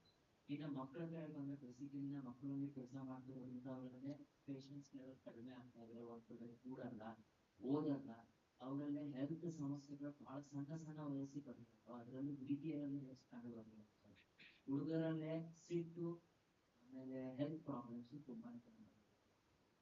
So there was a very interesting point Makaran mentioned about the time that people would have spent on their farming or livelihoods had drastically reduced. And also one of the interesting part that he said was, it used to be that people, of course there is a major crop, let's say it's ragi or peanuts or something that was grown, but in the off seasons they were also growing, or things that were probably not for the commercial scale but for themselves. Now that has been impacted quite a bit, and that has resulted a lot of migration in off seasons to other places as well. And also I think ability, talking about children and young people, the level of patience, because Makaran and his team, they work really closely with young people who have the difficulties from mental health perspective, from the learning abilities perspective, so that impact is very subtle but it's evolving as well. So ಮತ್ತೆ ಬರ್ತೀನಿ ನಿಮ್ಮೊಟ್ಟಿಗೆ. So now I think we we saw the stories from 10 feet. There's one simple, I think, one other story that Raju, who unfortunately couldn't come here, you saw him on the video. So he's a brilliant young person, a small scale fisherman from Honavar, who is also, who also the secretary of the Karnataka small scale fisheries there as well. And someone who understands the systemic view of how it's impacting the fishermen communities. And one thing he said really stayed with me. He said, so they depend a lot on sweet water, the availability of sweet water, and this is a region where River Sharavati, if you've heard of Jog Falls in Karnataka, which is one of the large, tallest falls, Sharavati River goes and joins the ocean, Arabian Sea, and the estuary that's formed there. He said something sort of out of having a conversation that sir ನಮಗೆ ಮೀನುಗಳು ಚೆನ್ನಾಗಿ ಸಿಗಬೇಕು ಅಂದ್ರೆ ಆ estuaries ಅಲ್ಲಿ ನೀರು ತುಂಬಾ ಚೆನ್ನಾಗಿರ್ಬೇಕು. The quality of fish that they get, that directly connects to their livelihood, yeah, nutrition, etc., depends a lot on the water, sweet water that comes and joins the ocean. Now, with not just the heat and climate change, but also there are these projects where we are trying to divert the rivers, and all these massive scale unsustainable projects are reducing the quality and quantity of river water that comes and joins the river, the ocean as well. So it's not just impacting ecologically, but a lot on their communities as well. So let's hear it from Raju for the next couple of minutes, as he's not able to come here. If you can play the video.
So just to very quickly translate, I think he brought in a lot of aspects around the biodiversity of fish and the impact that's having on fisher communities' health, and also how it's the impact that it has on them when they go to fish. I think what he could really do is connect a lot of different dots: economy, ecology, culture. They're trying to tackle it through traditional practices. They've been able to do it to a certain extent, but I think the situation is so grim and so serious that sometimes it will fall out of their hand as well. Now coming to other panelists here. So we heard the stories from a very 10 feet, very rooted sort of perspectives. Now, you three work at different levels, obviously, with different institutions, different ecosystems as well. And one of the key things for heat, right? Heat is a different animal. It's not like earthquake. Tomorrow earthquake hits and you can always build, earthquake resilient infrastructure or flood resilient infrastructure. But heat is a different animal where it gradually increases. One of the lines I clearly remember in the last conversation that was told from the fisherman community and also from Sunil, I think, was ನಮ್ಗೇನ್ care ಮಾಡಲ್ಲ ಯಾಕಂದ್ರೆ ಕಳೆದ ವರ್ಷ 38 degree ಇತ್ತು ಇವತ್ತು 39 degree ಆಯ್ತು ನಾಳೆ 40 ಆಗುತ್ತೆ ಬಟ್ ನಾವು ಜೀವನ ಮಾಡಲೇಬೇಕು the thing is it's an incremental thing, right? And it obviously has its own impact on your health but also on a lot of different aspects that everyone spoke about. Now let's talk about the public institutions, right? Because of course we spend some amount of time in housing, and we saw in the Heat Experience Center that people work in households as the house help, and then young people go to schools, anganwadis, we have public healthcare centers. Now from your perspective in your own work sort of spheres, Malavika, you work in the whole urban design, urban sort of, as it says, the urban sort of context, and Akshita, you bring in the aspect of sustainable buildings and architecture, and also from the sort of lens that you bring in as an ecosystem enabler in the whole heat and climate change context. And also Sulipta, you bring in not just the ground perspective that you're bringing with street conservation initiatives that you're part of, but also being part of a lot of other connecting the dots initiatives with research and other aspects as well. So now coming to you, Akshita, from your own sort of experience, you worked on sustainable housing, sustainable Anganwadis, and I know some other built environment aspects as well. How are we prepared, or have you seen examples where, let's talk a bit of positive because we heard the challenges. Have you seen any examples where public institutions such as this have actually sort of taken their step and said, okay, you know what, we will build things for the next 10 years, 15 years, 20 years rather than the current condition? So are there any good practice examples you want to bring in from your own work sphere? But also you work with a lot of different partners, not just on the buildings, but also on tackling heat in different sort of contexts. If you can bring in from that angle, which connects these dots as well. Yeah. And you can switch between Kannada and English if you can. Yeah, definitely. First of all, I mean, I just wanted to zoom out a bit and understand the problem of the heat itself, because it is also a problem, but it's also a product of all the choices that we are making on a day-to-day basis, right? So when we talk about solutions, even within the buildings, ಕೆಲವೊಂದು time ಏನಾಗುತ್ತೆ ಅಂದ್ರೆ oh, heat allello ide, it's somewhere there, and we just have to build houses or build buildings for the day to day activity. ಇವತ್ತು ನನಗೇನು ಬೇಕು, ನನ್ನ ಕೈಯಲ್ಲಿ ಎಷ್ಟು ದುಡ್ಡಿದೆ, ನಾನು ಅದಷ್ಟನ್ನು ಮಾತ್ರ ಮಾಡ್ತೀನಿ. And you highlighted a very important point, it's an incremental problem. So buildings ಅಲ್ಲಿ ಏನಾಗ್ತಿದೆ currently in the whole building ecosystem ಅಲ್ಲಿ, we are all doing the band-aid solutions. Like we saw a few of the solutions here, right? The cool roof and all of it. From my point of view, or like from what we are also seeing happening, is all of them are band-aid solutions. ಅಂದ್ರೆ ಏನಂತಂದ್ರೆ ಇವತ್ತಿಗೆ ನಾನು ಬದುಕಿದ್ರೆ ಹೆಂಗ್ ಬದುಕ್ಬೋದು ಅಷ್ಟೇ. But heat becoming an incremental problem, you have to think 10-20 years long. So Bangalore, the example, let's take the example of the Bangalore or the coastal communities or all the places that you actually looked at. The traditional architecture that we talk about did that long term thinking. Whether it's in North Karnataka, the stones that they used for the roofing, or in Bangalore, the central Jainagar, JP Nagar, Basungudi, Banshankri hatra ಎಲ್ಲ ಮನೆ ನೋಡಿದ್ರೆ last 2 years ತನಕನೂ ಯಾರು ಕೂಡ fan ಕೂಡ on ಮಾಡ್ತಿರ್ಲಿಲ್ಲ. But they started switching and now automatically they move to ACs and the coolers also, right? So what has happened within the buildings piece is also design ಮಾಡೋದು, ಅಥವಾ like ಯಾರ್ಯಾರು ಮನೆ ಕಟ್ಟೋರೆಲ್ಲ ಇದಾರಲ್ಲ ಅವರಿಗೆಲ್ಲ ಇವತ್ತಿಗೆ ನಂದು ಇನ್ವೆಸ್ಟ್ಮೆಂಟ್, ನಾನು ಬದುಕಕ್ಕೆ ನನ್ನ ತಲೆ ಮೇಲೆ ಒಂದು ಸೂರಿದ್ರೆ ಸಾಕು. But I am not looking 10 ವರ್ಷದಲ್ಲಿ ಇದು ಪ್ರಾಬ್ಲಮ್ ಆಗತ್ತೆ. Because today people are talking about health as an impact. Now I think citizens or people who are building their places, all of them will start thinking about, there is a relationship between buildings that I'm staying in or working or living or learning, and then the heat and all of it also, right? So our realization ಈಗ ಆಗ್ತಾ ಇದೆ. Coming back to your point, question, are there any good examples? The good examples are all there in all the Hoysala architecture that we look at, or all the traditional buildings that we are looking at, whether it's the Totti Mane or like the, probably in North Karnataka, the houses, the traditional Vada houses that you could see, all existed as a good example and still living. If you actually visit any of the temples or like the churches or the mosques which are built in a very traditional format, it's still cooler. It's still giving you that resilience for the heat that we're all talking about, while they're able to carry their work, live, play for the day to day. So we have the examples already which we are neglecting. But I mean, we also have to look at the ecological and the biodiversity point of view, right? The materials are not available, the skills are not available. Like ma'am was saying, the traditional medicines. The reason is also somebody who should know about the traditional medicines ಇಲ್ಲ ಈಗ. So our point of view in the buildings ಅಲ್ಲೂ ಅದೇ ಆಗ್ತಾ ಇದೆ. But few examples I would say is like within Karnatakadalli, lot of the architects or like the builders who are moving towards mud architecture. ಮಣ್ಣು ಆಮೇಲೆ locally ಏನ್ natural fibre ಸಿಗುತ್ತೆ, ಬ್ಯಾಂಬೂನೋ ಅಥವಾ ಕ್ಯಾಜುರಿನಾ ಪೋಲ್ಸೋ ಅಥವಾ ಬೇರೆದೇನಾದ್ರೂ ಇರ್ಬೋದು, ಅದರಿಂದ ಹೇಗೆ we can actually kind of like build with it. And also thinking long terms. When I say long term, ಈಗ ನನ್ನ ರೂಫ್ ಮೇಲೆ can I start growing the green, whatever it is, which is not providing the load for the structure below. Water iradu. It's a combination of multiple systems that needs to come together, not just the building alone, because your landscape, your green, what you have around as water bodies or whatever it is, everything comes to the picture. So few examples that I've seen is all at large scale, I would say, not at a very small.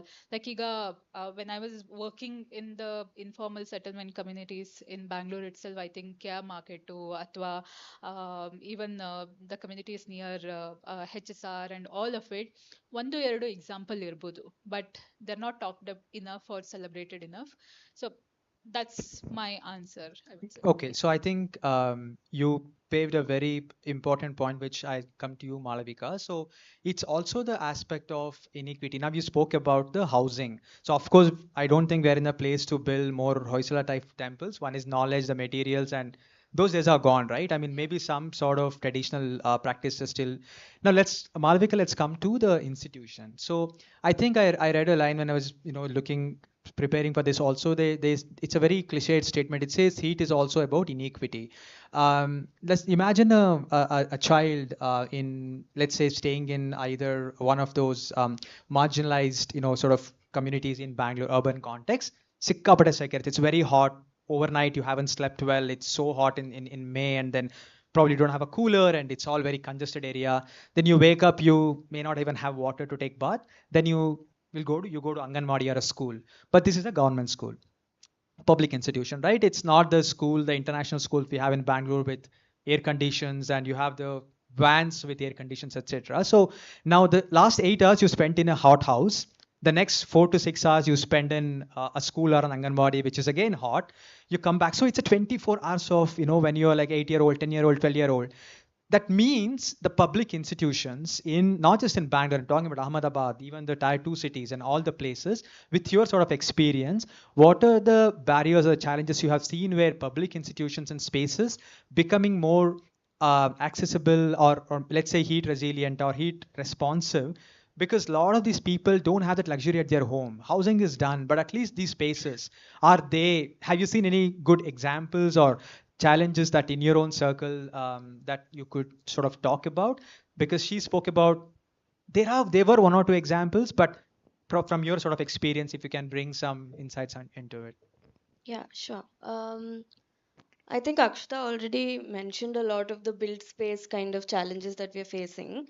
When we look at schools in particular, there are lots of policies that are in place to kind of guarantee children's access to education, their right for safe spaces in schools. Like the NDMA has mandated that every school should have a school safety board, and they're in charge of making sure that the spaces are safe for the children. But I think one of the fundamental problems that comes is because of the characteristic of heat itself. Like you mentioned, it's not a fast onset disaster. It's a slow onset thing that builds in the everyday. And because of that, it doesn't easily fit into the way that we look at safety in schools. And a lot of it comes down to how our build spaces are then designed. Because of that, also, I think a lot of people also mentioned the health thresholds that our body is like capable of adjusting to and all of that. And I think one of the base logics with which we build spaces in cities is that if they're adequate in some way, then users can adapt to it inside it.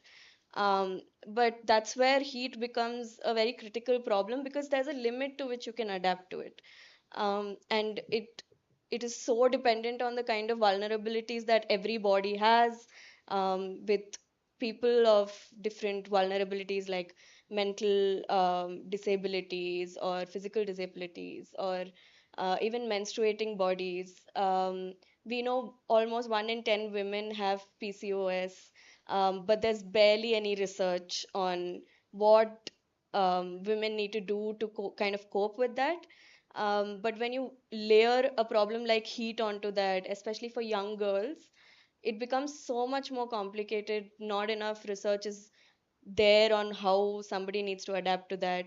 So all of these inequalities and differential vulnerabilities that exist, they get exacerbated and they get deepened because of a problem like heat. And in schools particularly, the problem that we've understood is it becomes even more of like intersecting risks because children don't understand what their bodies are going through. And in a space like school, their agency is curtailed also. You can't drink water whenever you want, you can't go to the washroom whenever you want. All of you're on a rigid schedule, and that is not how heat affects your body. And that's where I think it becomes really important for multiple kind of solutions to come together when you're looking at a space like schools. Yes, built spaces need to slowly start becoming more resilient towards a problem like heat, and it has various pathways that we have to take, which will be very different for low income housing kind of spaces versus deeply metropolitan urban neighborhoods, or spacious large residential spaces. All of those will have different kinds of physical choices that you can make, like Akshita mentioned.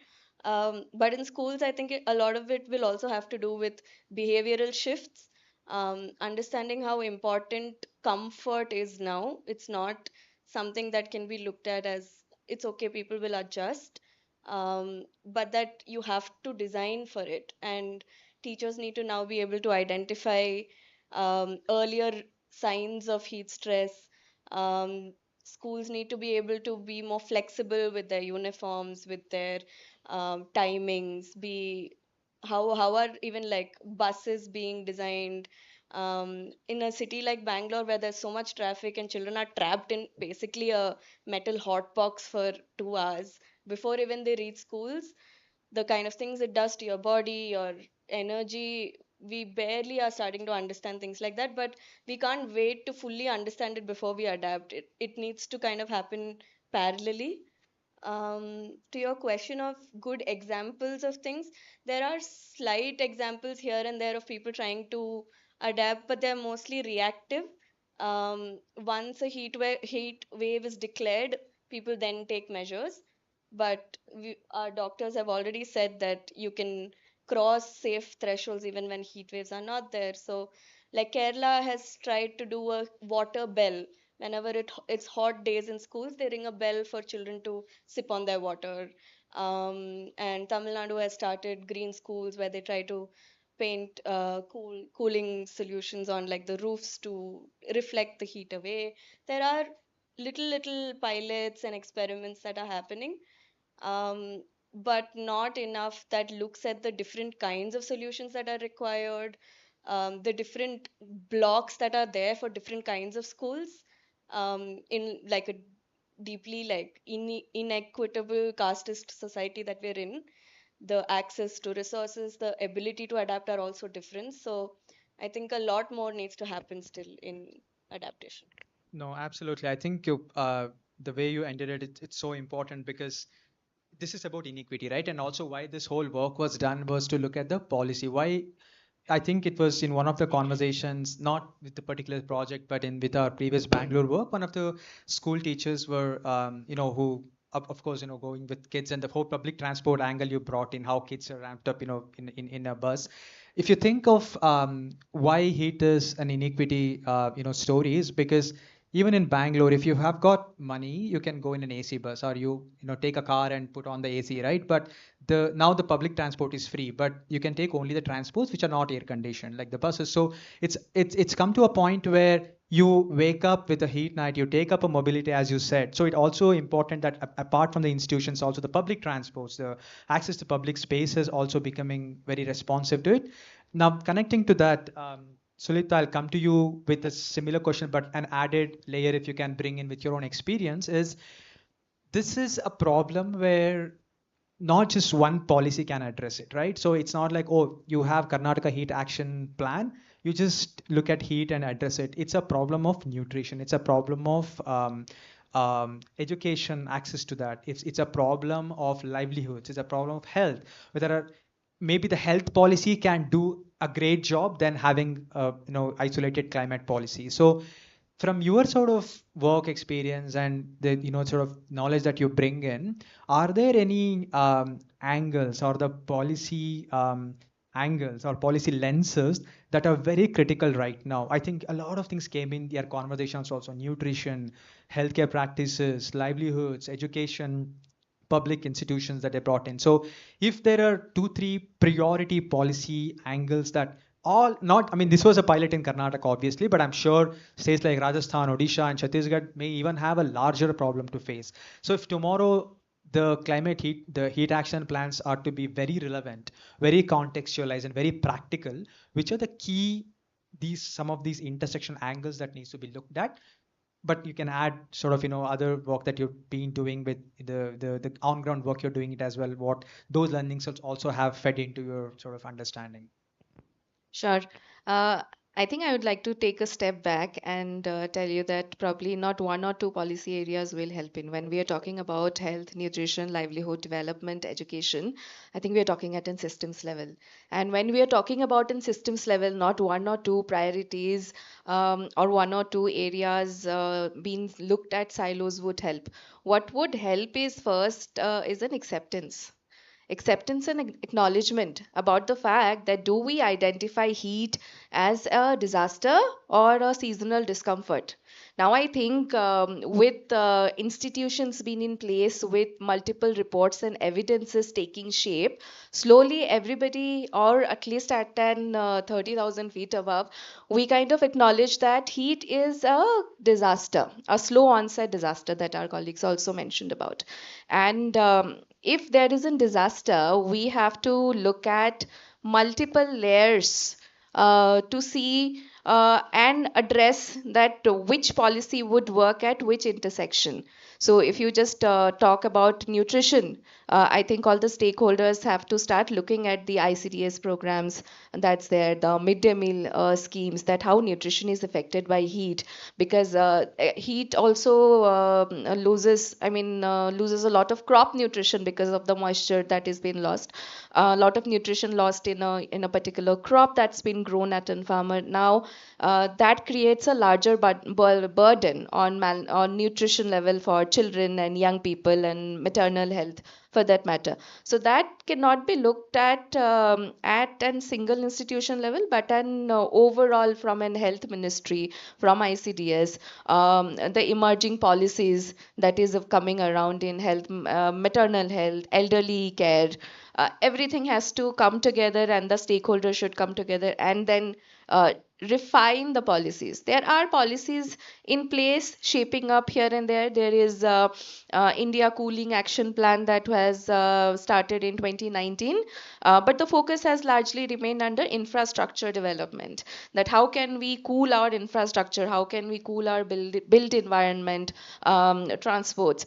But it needs to again go down the layers to the last mile to see that how a cooling shelter looks like at a community level. How does it look like in public healthcare space, or an Anganwadi space, or a community space where, say, like a bus shelter? So some interesting examples you could see is from Ahmedabad Heat Action Plan. One of a brilliant one, I think it's also a case study that has been mentioned. The cooling bus stations. the cooling shelters, the insurance policies that has been coming up, finance and insurance related policies that's coming up from, say, a wage worker or a gig worker. Here in the experience center, we have seen the various people or the vulnerable communities and their challenges, right? Now, heat insurance, heat indexed insurance is something that has come up in, it's a very nascent shape or stage in terms of defining various policies.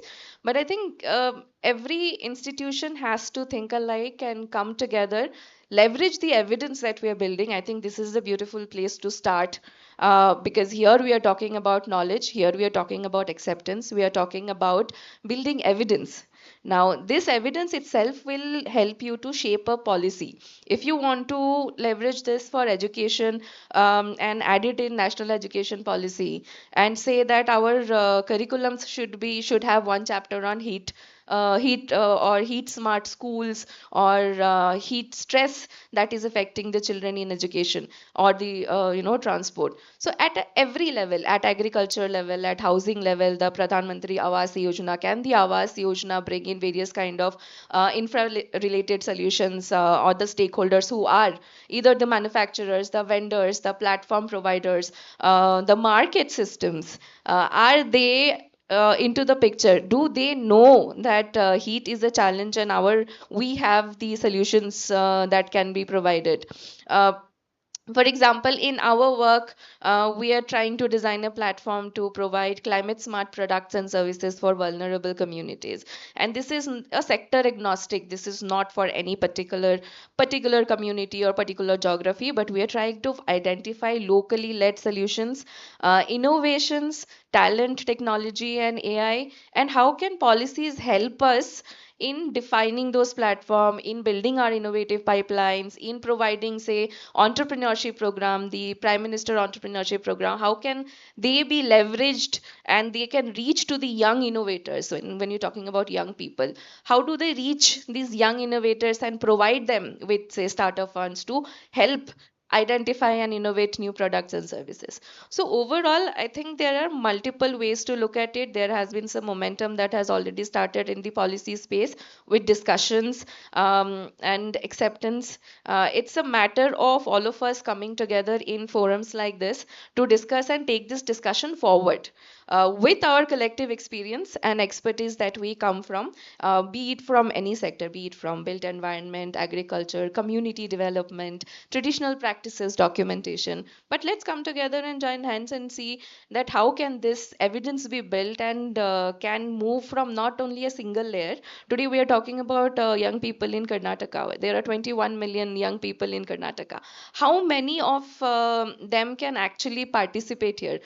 How are their voices? Are their voices been heard, and are they in part while we design those policies? I think that is also important, that has to be considered. Our youth, are they engaged in the policy discussions? Are they only the victim, or say, vulnerable, rather than being part of the solution? So those are some conversations I think we can start thinking around. Very very comprehensive. So ಅವ್ರು ಏನು ಹೇಳ್ತಿದ್ರು ಅಂದರೆ, ಹೇಗೆ heat ಅನ್ನೋದೇನಿದೆ ಇವತ್ತು ಬರೀ ಒಂದು ಪಾಲಿಸಿಯಿಂದ ಮಾತ್ರ ಅಲ್ಲ. ಐ ಥಿಂಕ್ ನಿಮ್ಮ ಎಕ್ಸಾಂಪಲ್ಸಲ್ಲಿ ಮತ್ತು ವಿಡಿಯೋದಲ್ಲಿ ಕೂಡ ಇತ್ತು. ಸೊ ಇಟ್ಸ್ ಅಬೌಟ್ ಪ್ರತಿಯೊಂದು department, education department, health department, agriculture department, livelihoods ಅಥವಾ ಆಂಟ್ರಪ್ರಿನ್ಯೂರ್ಶಿಪ್ ಇಕೋಸಿಸ್ಟಮ್ ಬಿಲ್ಡ್ ಮಾಡ್ಬೋದು. ಪ್ರತಿಯೊಬ್ಬರು ಕೂಡ ಆ ಹೀಟ್ ಮತ್ತು ಕ್ಲೈಮೇಟ್ ಒಂದು ಲೇಯರ್ ಆಗಿ ತೊಗೊಂಡ್ರೆ ಆಗ ಪಾಲಿಸಿನ ನೋಡೋ ರೀತಿನೇ ಬೇರೆ ಆಗುತ್ತೆ. ಐ ಥಿಂಕ್ ನಿಮ್ಮ ಟ್ರೈಬಲ್ ಕಾಂಟೆಕ್ಸ್ ಇರಬಹುದು ಅಥವಾ ಉತ್ತರ ಕರ್ನಾಟಕ ಕಾಂಟೆಕ್ಸ್ ಇರ್ಬೋದು, ಅದು ಕೂಡ ತುಂಬ ತುಂಬ ತುಂಬ ಇಂಪಾರ್ಟೆಂಟ್ ಆಗುತ್ತೆ. I think this conversation can go on and on. May be open it up for people sitting here. It's been a long conversation, but anything that, not necessarily a question to the panelists, but you might have seen, because you all come from different experience. I mean, one of the examples is Vinodini. You're there from Sama Foundation. I think she's worked brilliantly with communities there to rejuvenate open wells in DJ, which is, now you think of rejuvenating a well, it's not just about water. Even in peak summers in the communities, how do you build water resilience? So there are those brilliant solutions which we just know of, but there are surely others as well. So yeah, great to talk to you later as well, Vinodini. But anyone with any questions, any points, thoughts, will be really nice to hear. Yes.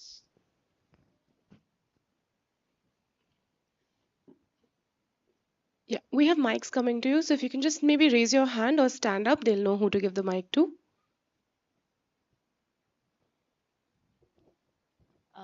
Hi, I'm. Can you hear me? Hello, hello. Is it fine? Yes. I think it works. Okay.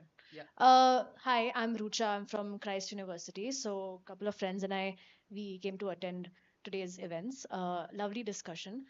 While all of you were speaking, I thought about how we are located geographically. Okay. If you look at India, if you look at Bangalore, and then you try to see which other countries, which other places fall in the same belt, one country that came to mind was Singapore.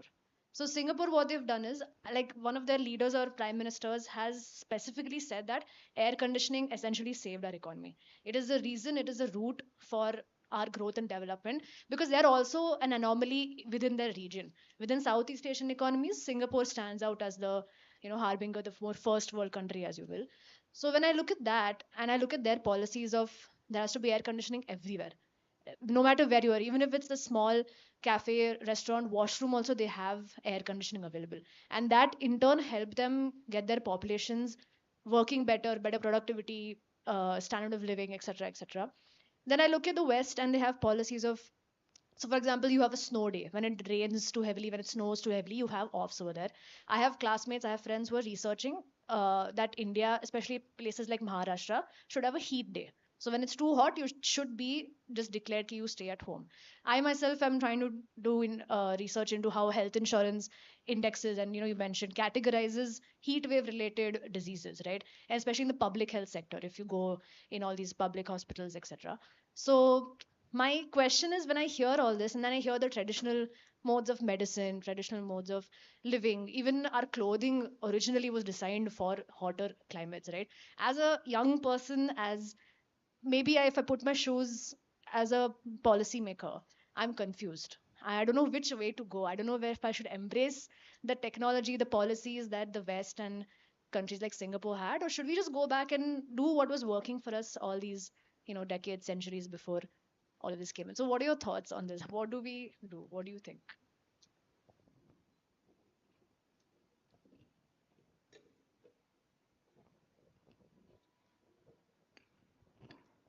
So there I would actually ask you, as a young person and a policy person, um, what are your priorities as a country as well as an individual? You will have to think both of it, because we're all at the end of the day humans doing certain decisions, and there are certain trade-offs that you will have to do. And to do that, there are certain principles that you will have to have as a base functioning on a day-to-day basis, or the workplaces and everything. At least when we kind of like work with different partners, and this is the same dilemma that we have to go through every single day. Like, they're doing great, and this is like at the community level, but what is the last first order or the second order and the third order impact that it is creating? So that's where then you will have to place certain principles. At least how within buildings, I will give an example. If I was given an option to kind of like look at air conditioning every other place, I would say no right out, because you are reducing the immunity of the human beings. The first order, second order, third order effects of the air conditioning manufacturing to what it is putting out, it is in a way all of that. Like, when you think about systemically, you will have the plus and the minuses, right? Then you will make a decision. Okay, this is why, and you will have to be accountable for that decision. So I think if we think in that line, the dilemma will start coming down a bit. Yeah, I hope I answered a bit. I want to add a point here. So it's not about a choice that it's either traditional or modern, but it's about opening your mind to the ideas and the knowledge and the evidence that you see around.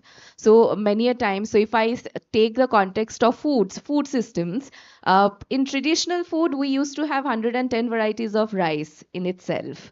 All right, now we have been, you might just know basmati and sona masuri. Similarly, we used to have traditional grains, our ragis, the bajras, and the jawars of the world. They used to be the primary crop, and they were heat resilient, climate resilient from beginning, did not never needed water. And those were our traditional practices. But over the year, I think when we also look into data, evidence, policy, culture, capitalism, you will see a lot of things interconnected. Something has been hidden, and something has been, something surfacing in a different way. So it's all about positioning at various stages of time that has happened from the 18th century to the 21st century. It's a matter of now we have access to technology, we have access to data, we have access to evidence. So it's really about getting deeper into the evidence and data to see that what the data is telling you about.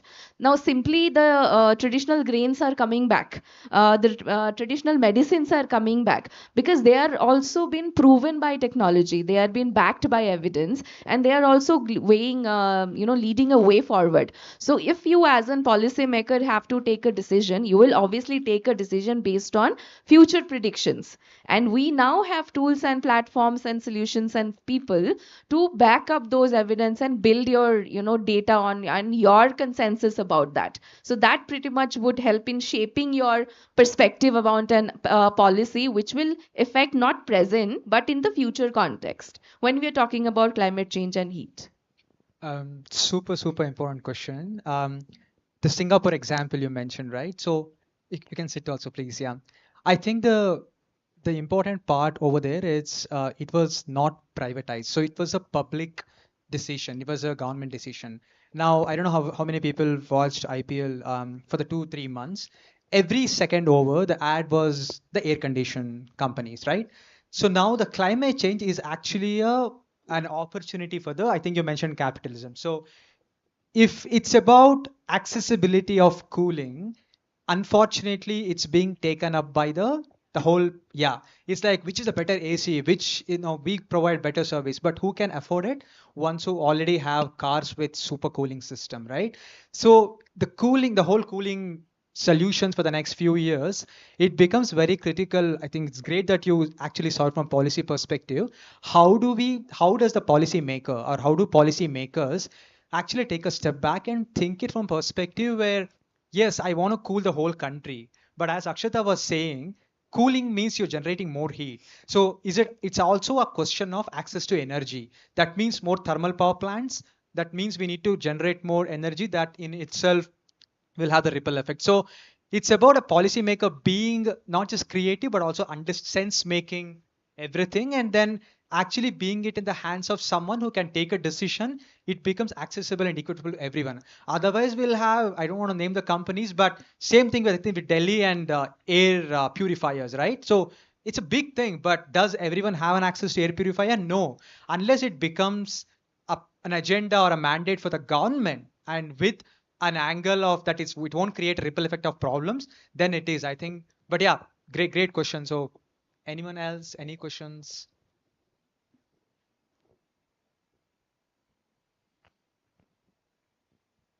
I'll also translate it later, but it was very important questions. Hi, my name is Priyanka. I work with Asser Social Impact Advisors. So I had two questions, one for the organizers. I'd like to understand when you say youth in your study, what is the age group you are talking about?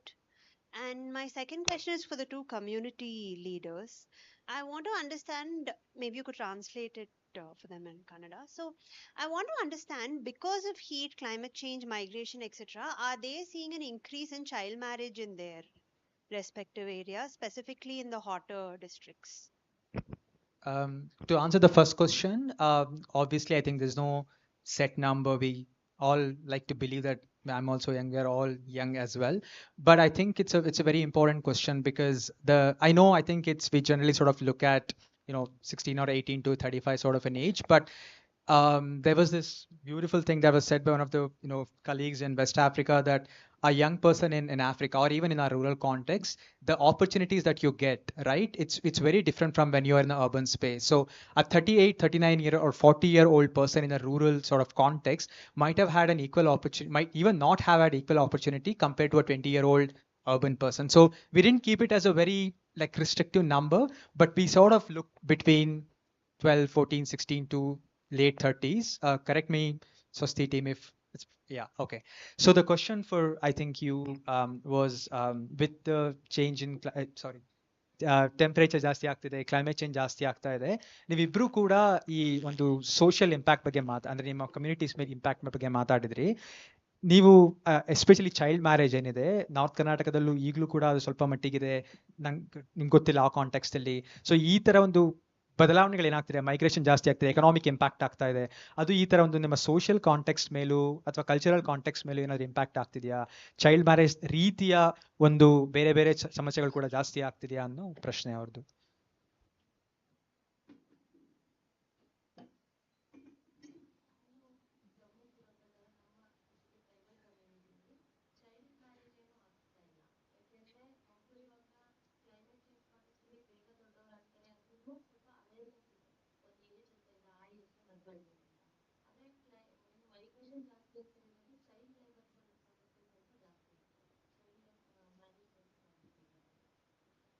So there's an aspect of increase in child labor. Yeah, I understood. Yeah. Child marriage assets ಏನು ಆಗ್ತಾರೆ ಅಷ್ಟೇನು ಕಮ್ಮಿ ಆಗಿಲ್ಲ. ಅಂದ್ರೆ child learning problems ಹೆಚ್ಚಾಗ್ತವೆ. And migration ಅವ್ರು ಹೇಳೋದಂತೆ ಕೆಲಸದಲ್ಲಿ ಮಾತ್ರ ಸಾಕಷ್ಟು ಮಕ್ಕಳು ಸೇರ್ಕೊಂಡಿರ್ತಾರೆ, ಬಹಳ ಅರ್ಲಿ ಏಜ್ ಒಳಗೆ ಸೇರ್ಕೊಂಡಿರ್ತಾರೆ. Maybe last one or two questions. Yes, Franklin. Yeah, hello everyone. My name is Franklin. I work with Restless.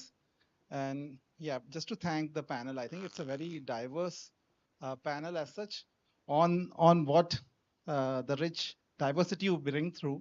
But also I was just reflecting on it, how all the solutions or things that you're working on fits into this category, that either we are preparing for heat resilient future, either we are adapting, or maybe are we recovering. So those are the three things that we are working on. But I was just wondering, I think these are some movements that we have, like we have a panel here, maybe after 2 or 3 days, we have another event, then another organization does together. But how do we come all together with all the things that we are working together? And I think revolutions or movements are built based on narrative that we build. And the narrative is very important of how do we build a narrative in a way that all of us are contributing. I think you see big changes, system changes happen when we start building the narrative at school level, at a political level, at an organization level. And maybe I would like to listen to the panel or anyone else. How can we come together to build this narrative so that everyone starts resonating it? They start seeing that this is something that I should take charge of, I should relate to.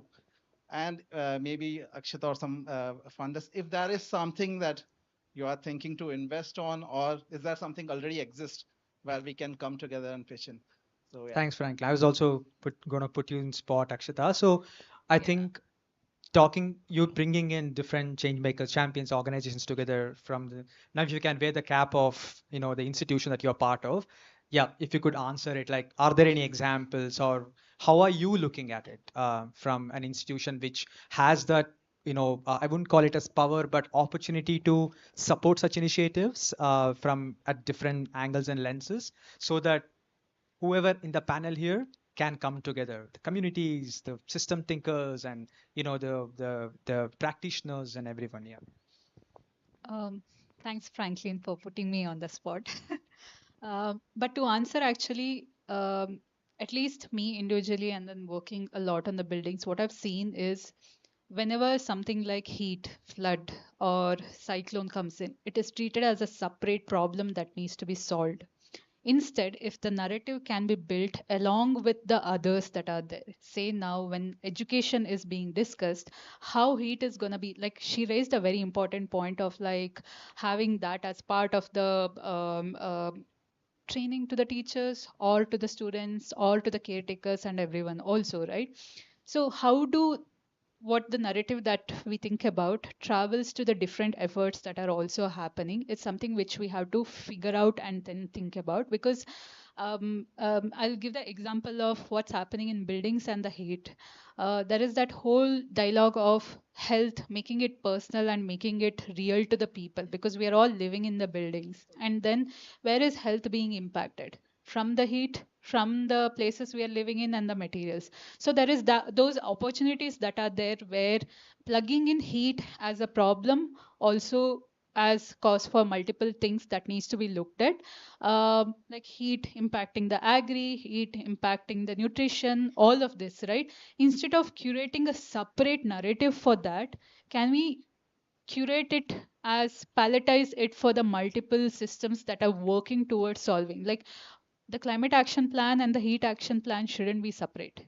It should be together in a way, right? So if we can look at building that narrative, be part of the efforts that are there, than instead of doing it separately, I think, and that is exactly what we are also nudging or like supporting. A lot of our partners are also, I think, Asar is also doing a lot of conversation about heat and all of it. And there is, on the building side, people are talking about heat. On the agri side, the nutrition, and then the crop, even the fishery. Like, I actually live 30 minutes away from Honnavar, and the clams are not being able to be harvested because the heat is also impacting. So like Dakshin Foundation, they're also speaking about heat. How do this narrative then fits in there? So it's then building that network and the system around it than separating it So out. whose role is this? Is it someone like you, or is it like who brings them together? Because everyone is, fighting their, I mean, especially from civil society side, I can really, behalf, because for the civil society, it's about survival. Like, where do we get our next resource? Or communities, it's a whole different fight. So who actually makes this happen? I mean, how does this collective effort, I think what Franklin brought in is a very important point, is there is knowledge, there is skills, there is efforts that need to come together, but someone has to gel them together. You know what I mean? So who Yeah. does it? Like, is it, I know it's not just, not saying you as, or Rainmatter or such institutions, but from your sort of experience, who does it Who has better? the resource concentration, whether it's the knowledge, humans, finance, or the thought leadership, or the brand, I would say. So these are the ones who should actually be curating these kind of like and connecting the dots, because I think if that doesn't happen and they don't take that understanding of the role that they can play, this will never happen. So I would instead say, not just an organization that I'm representing, Of but course, yeah. anyone who is having that resource in, I mean, concentration, human, education, or finance, or whatever it is. I Knowledge, yeah. think Yeah. all of us needs to come together. So So yeah. this could be a part of a knowledge resource system, right? So Yeah. because everything is a resource. Yeah. Great. Is there any question, or there two more? Okay, two more. Yeah, hi.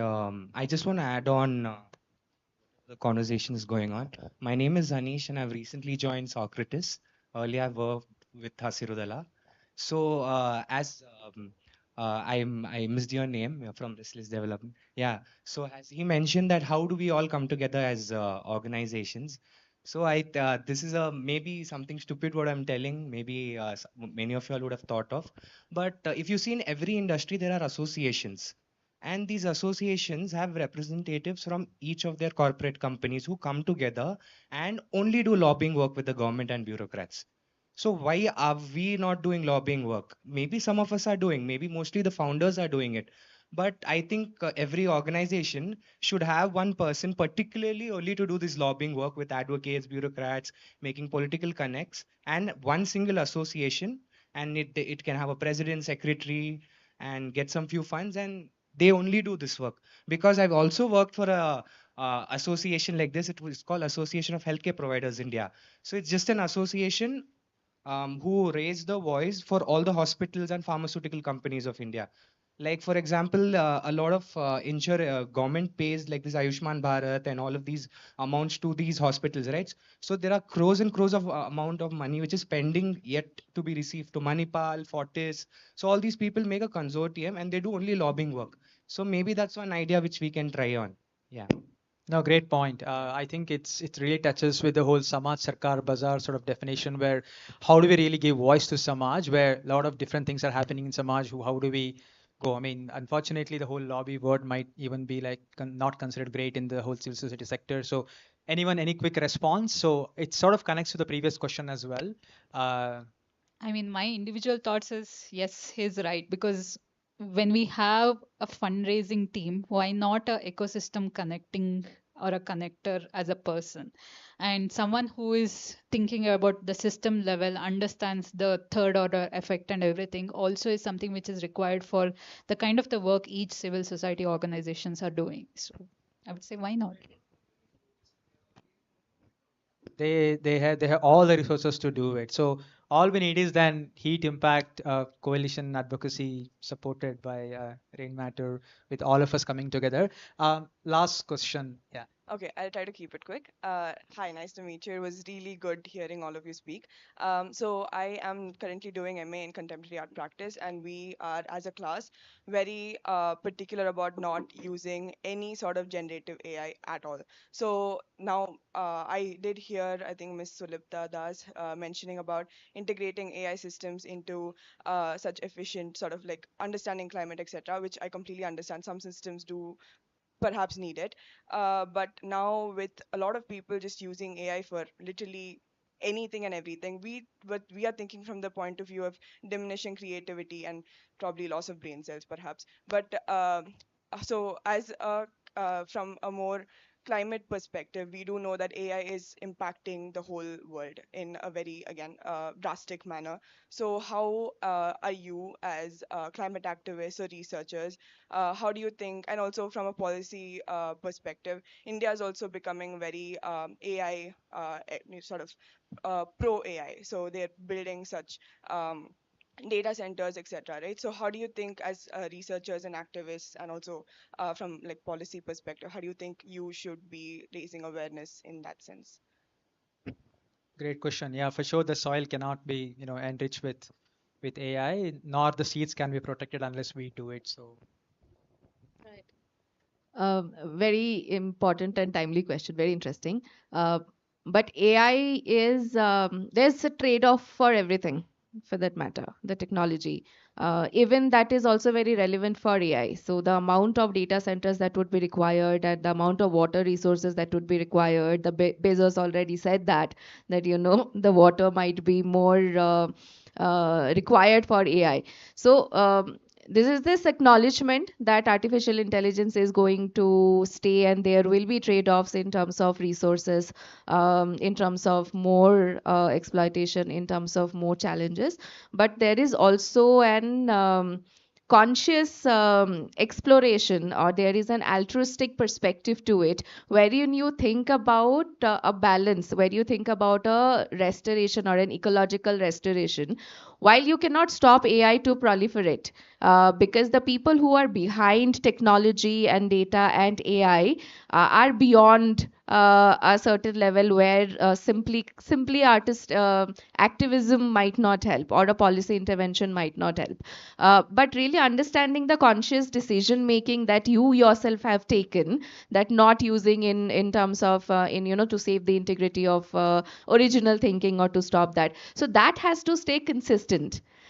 Along with that, I think also a conscious decision in terms of contributing to ecological restoration, the amount of tree plantations, green cover, supporting community-led adaptation, the ecosystem around us, the various kind of ecosystems, the wetlands, the arids, the forest. So we also need to understand the scale of those ecological restoration that is required in order to balance maybe the offset that will the AI will generate. So it's always a debatable question, and it will always need more conversation and more evidence around it. It's always a 50-50 to it. But I think I would stop at conscious decision making, and all stakeholders understanding the fact that we use AI, but responsible usage of AI. Even in anywhere do you see sustainability, that overarching sustainability, the development, you see urbanization, the capitalism, the cooling that we just talked about, the air condition. So all of them, they emit emissions, GHG emission, that is actually causing the heat in the first place.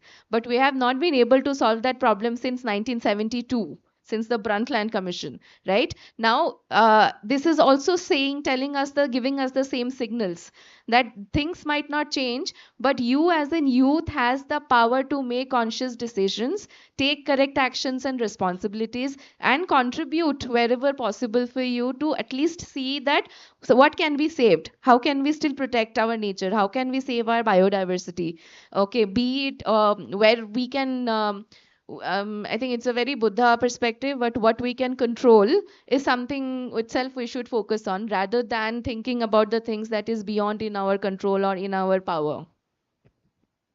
Thank you, and very beautiful to hear that you have ensured that AI doesn't venture into art. I think art, agriculture, food. There are some things which I think is very human, and hope it remains human. So it's probably will end it, but especially Sumitra avare ಮತ್ತೆ Makarand, anything you want to say? I think we spoke a lot from very systems, a lot of English jargons, but ನಿಮ್ ಕಡೆಯಿಂದ ಏನಾದರೂ ಹೇಳಲಿಕ್ಕಿದೆಯಾ finally?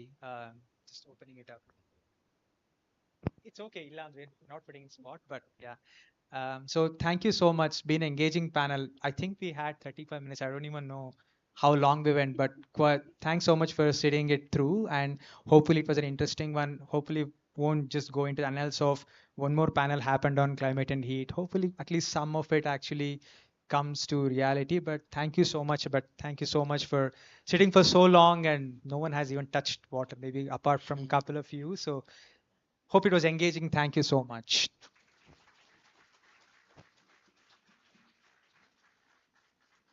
Thank you so much, Sripati, for moderating that lovely conversation.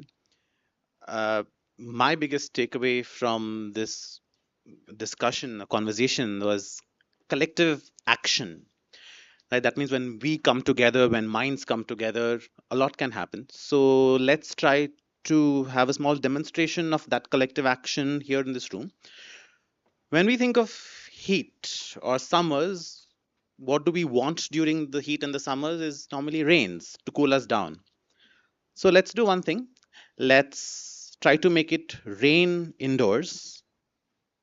I know it sounds funny, sounds impossible, but just bear with me.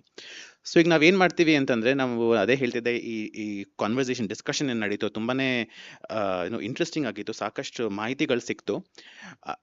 ನನಗೇನು ಜಾಸ್ತಿ ಮಾಹಿತಿ ಏನು ಬಂತು ಅಂತಂದ್ರೆ, ನಾವೆಲ್ಲ ಒಗ್ಗುಟ್ಟಾದ್ರೆ ಏನೇನ್ ಮಾಡ್ಬೋದು, ಏನ್ ಸಾಧ್ಯತೆ ಇದೆ ಅಂತ ಗೊತ್ತಾಯ್ತು. ಸೊ ನಾವೆಲ್ಲ ಒಟ್ಟಿಗೆ ಸೇರಿ ಒಂದು ಆಕ್ಟಿವಿಟಿ ಮಾಡೋಣ. Let's do a small experiment together. So hold out both your hands this way.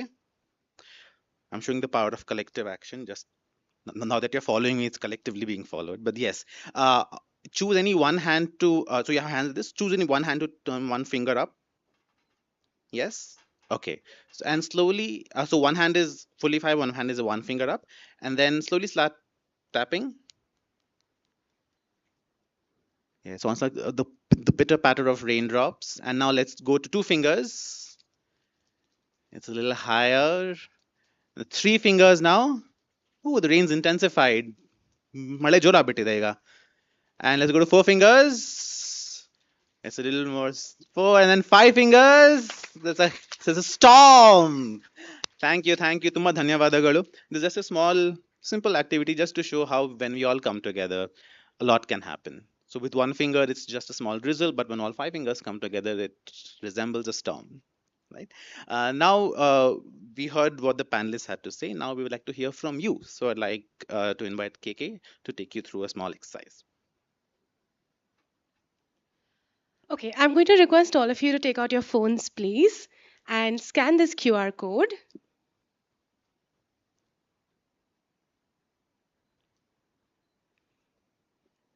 Can I see a thumbs up if you've scanned it?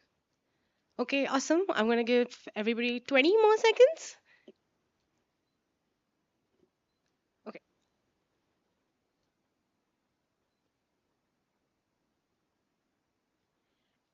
And we're going to go question by question. The first question is, how do you feel after today's convening? We already see words trickling in. Hopeful is the biggest one here. Educated, motivated, ready to solve, curious,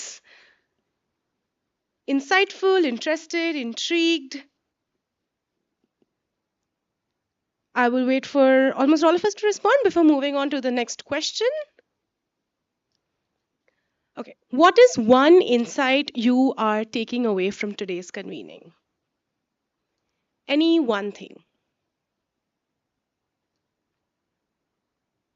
Somebody said great. I appreciate that. What is the one insight that you are taking away from today's convening? Climate action is collective action, best demonstrated by Siddharth. So thank you for that, Sid. That heat is a multidimensional policy problem. Humans are the problem, correct? We would also like to be the ones solving it as well. Impact of climate change is intersectional. Young people are the ray of hope. As a 24-year-old, I agree. Sustainable change requires narrative building, yes. Educate those around us with today's learning. Public engagement is powerful. It's a complex problem, and we need complex solutions. Larger collaborations, collective action. We're going to definitely note down all responses, and we will go through it in further detail, and I'll move on to the last question. And this is the most important one of all three. What's one action or commitment you'll make after today to help build a more youth responsive, heat resilient future? Long question. Expecting long answers. Useless AI. Great.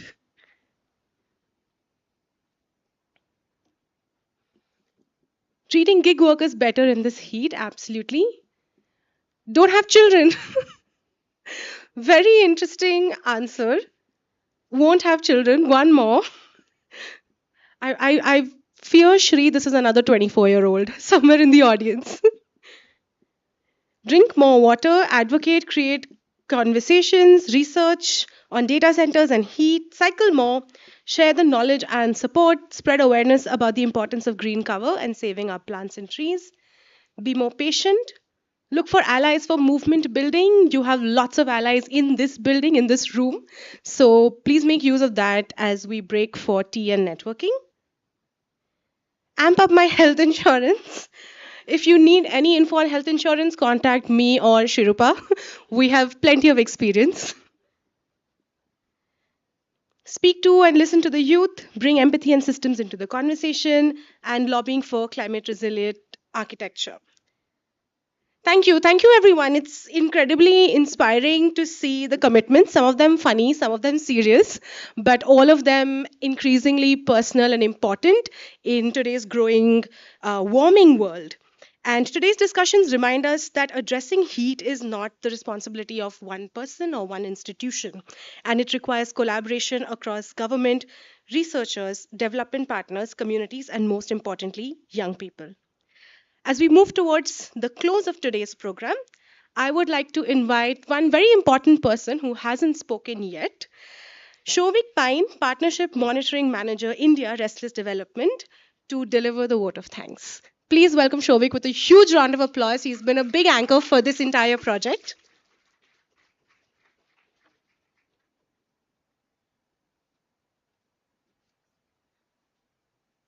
I can't thank Kamal Kohli enough, and thank you so much for inviting me. And it's a matter of great privilege to be in this gathering and able to deliver this note of thanks. So, as we come to the close of this today's event, I want to extend a heartfelt gratitude to everyone here who made it really possible. It was more than just a launch of or unveiling of one of the executive summaries of the evidence paper, but it's more of a celebration of the collaboration and the collaborative spirit which can bring together this space of learning and a collective commitment to building a more heat resilient future for young people across Karnataka and maybe beyond.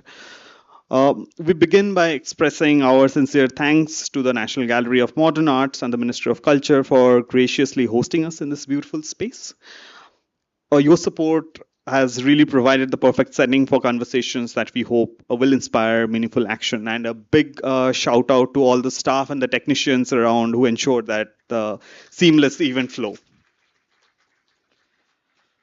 A special thanks to the team at Socrates, especially Shohini, Ekansh, and Bhargavi for curating the Heat Experience Center.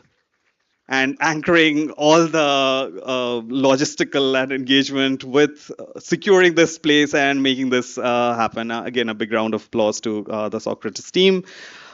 Through photographs, stories, and voices from the field, you really helped us to curate the experience and the realities behind research even before the program even began, and really grateful for that.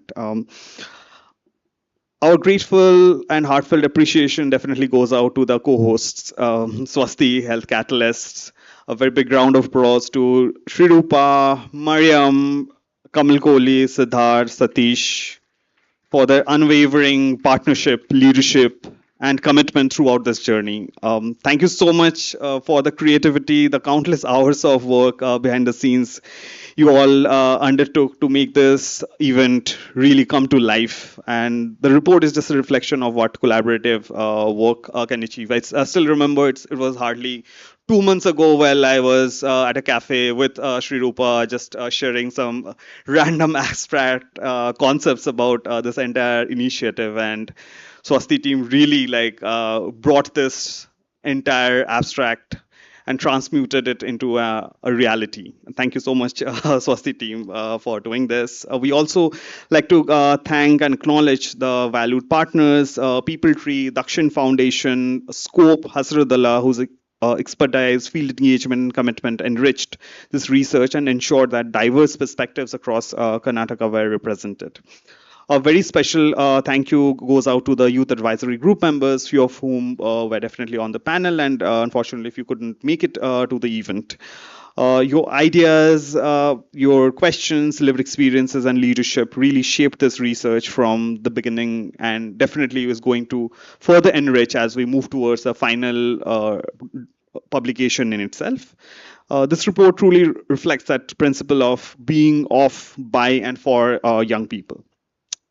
To our lovely colleagues around from Restless Development, Nalini, Franklin, Shripati, and Purvi, thank you so much for all the dedication, coordination, and contribution, without which, again, this event or this idea wouldn't have been possible.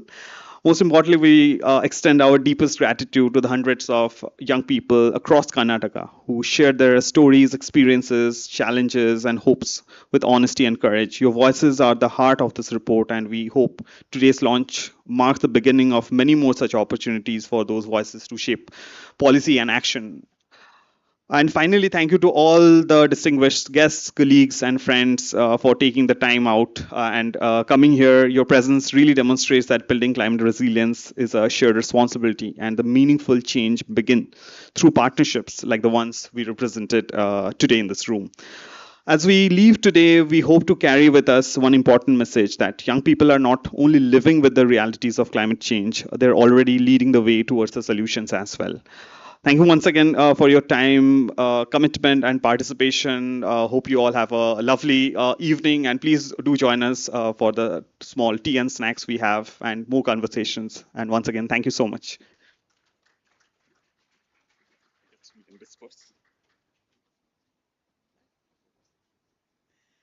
Thank you so much, Savik, for that. Uh, Before we come to the end of our event today, we request all our speakers, dignitaries, youth advisory group members, and organizing team to please get on stage so that we can click a quick group photo. This is going to be quick. I request our photographer friends to guide us through this process, please. If I can request the organizers,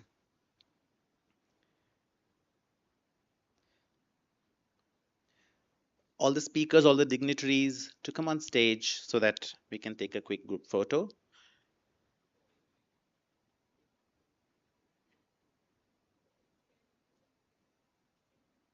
Friends. Sorry.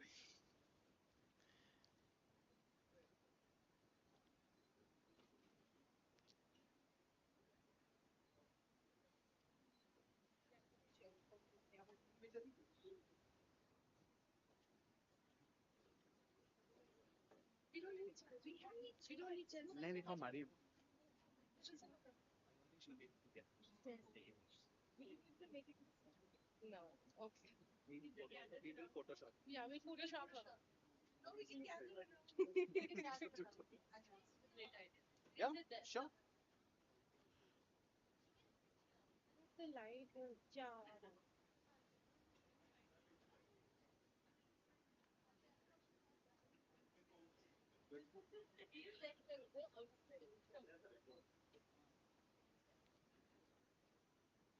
So, for those who are leaving the premises, I request you all to just stay back for networking tea that we have outside so they can continue more sparkling conversations.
I can connect, disconnect my laptop.